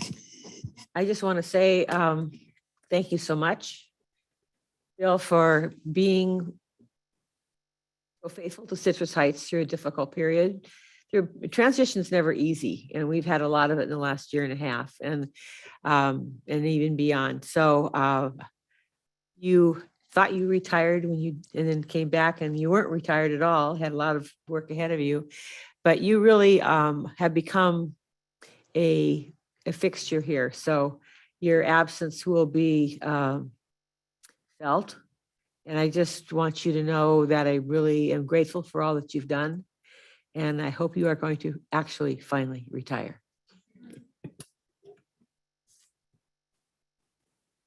And I think I've got a slide here if we can transition to that. Okay, a couple of announcements. This was touched on earlier this evening, but it's still hot out there. And so we have the cooling center open at the senior center. It's open from 9 a.m. to 7 p.m. And that's been open this week, and it goes through Friday, June 24th. Of course, we coordinate with our local agency partners on opening the cooling center when the heat requires such. So going to be open at the senior center at 6300 Fountain Square. If I can go to the next slide, please. This was also spoken to earlier when council comments were going. We are hosting a prospective council workshop on Thursday, June 30th here in the chambers at 6 p.m. Safe routes to school. It's always nice to see some black gold, especially these days. It's certainly black gold. It's not an understatement, but Mariposa Avenue safe routes to school is nearing completion. You can see this is pavement. It's been restriped. They just finished the striping this week. And then actually this weekend, you'll see the intersection at Mariposa and Madison stripe. So a lot of work went into that project. It's going to be terrific seeing kids who attend school there being able to utilize sidewalks and a bike lane now. So a terrific project. I know a lot of work's been done on that over a number of years. So kudos to our team for delivering that. Gateway sign. So this is at the western entry to the city on Greenback. There was a sign, as you can see on the left, that had been hit. It was in various states of disrepair. Our team just recently actually reconfigured the sign a little bit, reducing the size, so hopefully it'll avoid future damage from vehicles, and refaced it and used an approach that was not overly expensive, which is terrific. So appreciate the team. And this is kind of in line with our community image that's so important to our city council to make sure that we're addressing improvements like this. If we can go to the next slide, please. And I think probably right now, you're feeling like 6 o'clock start time is something you may look forward to in the future. And we're going to be starting the 6 o'clock start times on July 14th. And so we'll continue to put this out there through our various media channels and make sure the word gets out. That concludes my comments. Great. Okay, next item, please. Next item is items requested by council members, future agenda items. Number 17, the subject, provide direction on school safety committee discussion. So this item was discussed at the May 26, 2022 City Council meeting. Council discussed forming a committee to work with San Juan Unified School District to examine the security and safety of Citrus Heights area schools. Also, as part of that discussion, council discussed the mechanism for addressing this topic, whether it is through forming an ad hoc committee or charging the existing city council education 2x2 ad hoc committee to review the topic. Therefore, we are bringing this item back to the city council for discussion and to provide direction. And with that, I'm happy to answer any questions. On that, I would suggest that we have an existing education committee, and seems to me that it's within the purview of that committee to take up this topic and to move forward with it, rather than forming yet another committee to do what the education committee could very capably do. So it would help me is understanding what the desired outcome is from either an ad hoc committee or, like you said, the 2x2 committee. Good question. So, sorry. Go ahead. And I think So, as a 2x2 committee member with the education committee, I have my concerns about about our relationship with the school district. And I wish it was better. I really do. And I do think that that having some expertise on our own and really looking at Citrus Heights schools specifically is important. It's important to our community that we are looking at this from a much more broad perspective than having two people who don't necessarily have the expertise to really make an assessment to say, yeah, that'll probably work, or no, that won't work. So I do think that a committee would be helpful, at least have to take a look at the schools, each and every one of them, and look and say, okay, what are the weaknesses? Where should we look at this? Then meet with the school district and say, all right, this is what our assessment is. How do our assessments compare to yours? And really come at this from a much more centered approach from Citrus Heights, not just two council members meeting with two board members or two school board staff.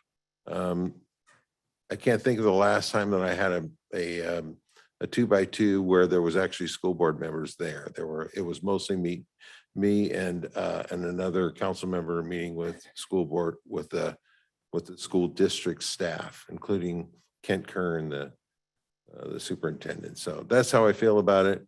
I don't see how this could possibly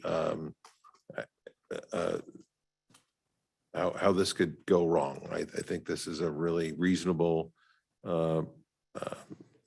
approach. Well, you make a good point. So I will retract my recommendation. So one of the questions, this brings up a lot of different questions. If we have a more comprehensive committee that could have PD, educators, council members, members of the public or whomever on it, how big should the committee be? What are our expectations? I have a concern about us coming up with our own recommendations without input from the school district, because we could be completely polarized and nothing would be solved as a result of that. Seems to me that if they're, that they would be willing to have high-level representatives on such a committee, including a couple of board members. And your comment distresses me that this school district has not provided board members to the 2x2s, because that's the whole purpose of it. Elected officials from their board and elected officials from our board getting together for the better good of the schools in Citrus Heights. So I believe Mr. Daniels, Councilmember Daniels is the one who brought this up initially. And so maybe I could ask him what he would hope to see as a result of forming such a committee. What kind of an outcome would he like to see? Well, I think it just goes actually back to the original meeting and the recommendation. That was just to go into each school that's within the city of Citrus Heights and examine that, take a look at it, look at weaknesses, look at strengths, and see if we have any recommendations on our end as to what might make that better. And hopefully not to overcomplicate it. I think it's extremely important to have representation from the police department so that we have the law enforcement side of things. I think it's extremely important to have even at least 1 or 2 parents on there. Definitely, I think it's very important to have somebody from the school district, and it would be wonderful, I think, to have somebody from the school district board. And so it's just that. It's not to overcomplicate anything. We're not going to come in and tell the school district how to run the schools and stuff like that. But we're going to come in and say, and look at things and examine what the school district wants to do and what they may only be able to afford to do. And then is there something else that we want to do, we would like to do? And then again, if there is something else we'd like to do, look at how would we then, fund that? How would, could we get an agreement to get that done? Our responsibility is to our citizens, our residents, our businesses. And so I think that we need to examine that. And if nothing else comes out of it other than the school district is doing a wonderful job in securing schools in Citrus Heights, then that would be the best outcome. But I think that we have a duty to look at that as city leaders for the schools that are within our city.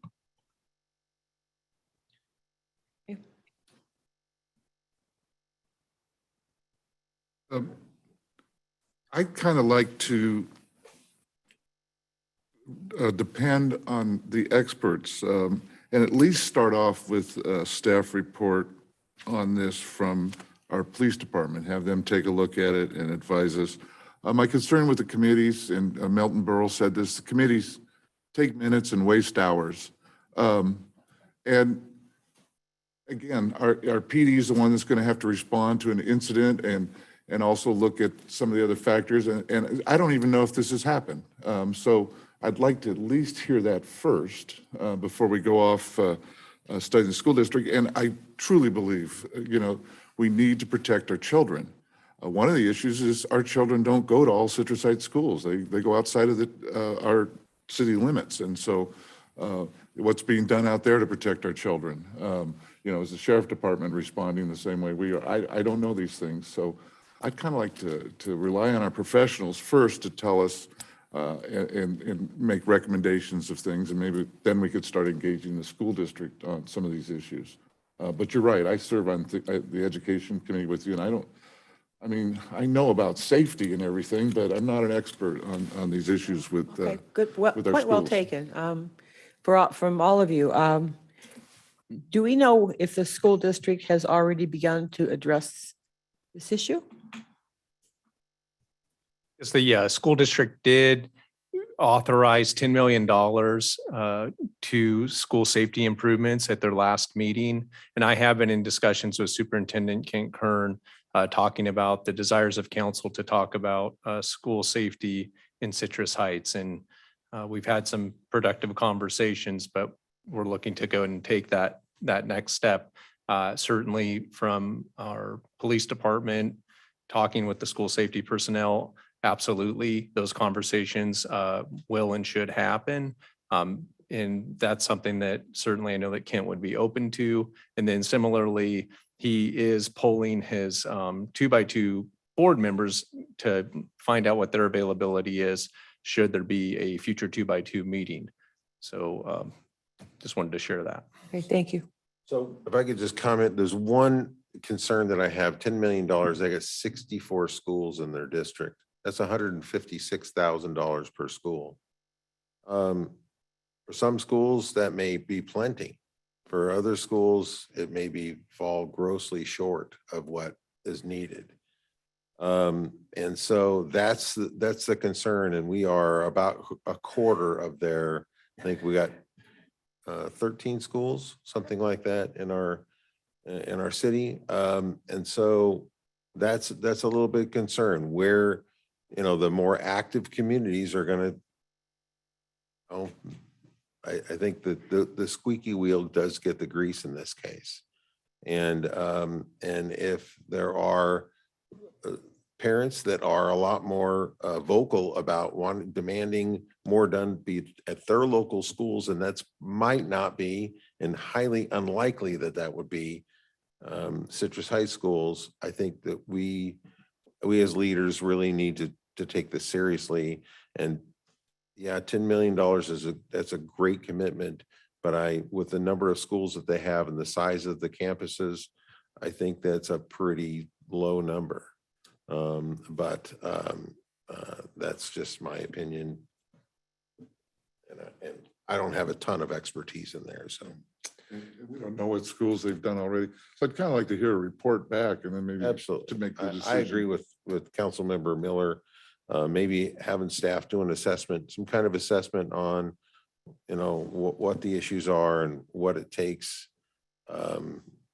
I did go and speak to the government class at Mesa Verde before the Uvalde incident happened, and I was stunned at how open that campus is. It's a very open campus where there's lots of opportunity to stroll on there anytime you want. So Yeah.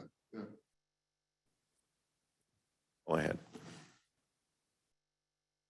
Have direction to give or not? So is that enough direction? Well, I think we'd like to, from a staff perspective, we'd like to know specific direction on this. If you're looking to have, I'm hearing a number of different things here. I'm hearing staff work with the school district and our police department to go and explore what they're doing, talk specifically about Citrus Heights schools, and have that dialogue around public safety, and then report back to the council. That's some direction I'm hearing. Then we had the staff report. We talked about the 2x2 subcommittee or an ad hoc committee. So I just want to clarify with the council. Are you looking for us to go back and have that staff to staff discussion, and then come back and report back to the city council and then talk about a potential committee? Or are you looking to do something else tonight? I think that's a good plan. Yeah, I do too. I think we step back a little bit before we form anything, and we've get information from the school district, see what they're doing, and talk to our police department, see if they've had any coordinating efforts with the school district regarding school safety, and then report back. Or any other comments from the council? Are we concluding on this item with that direction? Brett, how does that sound to you? You're muted. Brett, you're muted. Yeah, I think we're missing the boat a little bit, but the council moves at the direction of 3 or more council members on this. And so I think that we're kind of sidestepping what we should be doing. I'm concerned about that kind of approach and what kind of time frame. I heard no kind of time frame attached to it. And so if that's the way we're going to go, I would certainly hope to hear a time frame and then go from there. What do you think you need for time to get back to us? Well, I control Being of the one. essence. I can say I control one side of that equation. And so I have been in discussions. Kent Kern and I have talked twice since that last meeting. So yeah, definitely he's being responsive. We have good dialogue around this. I do know that he spoke to having a like fall community workshop. I also expressed that we have a desire to engage at some point throughout the summer on this. So let me talk to Kent and then I can report back to the council on what a time frame is. I let him know that we'd like to have some dialogue this summer. And so he's aware of what our desire is on that. Besides me.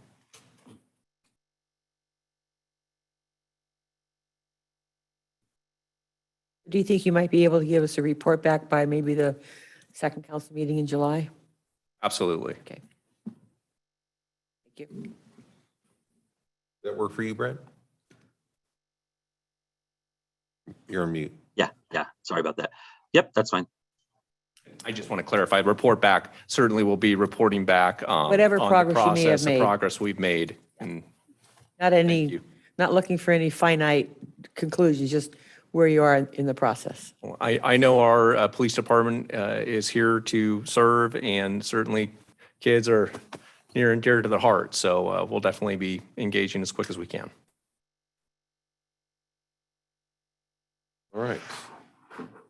That was the only agendized item. So unless there's any other items requested by council members or future agenda items. Mayor Middleton, you still with us?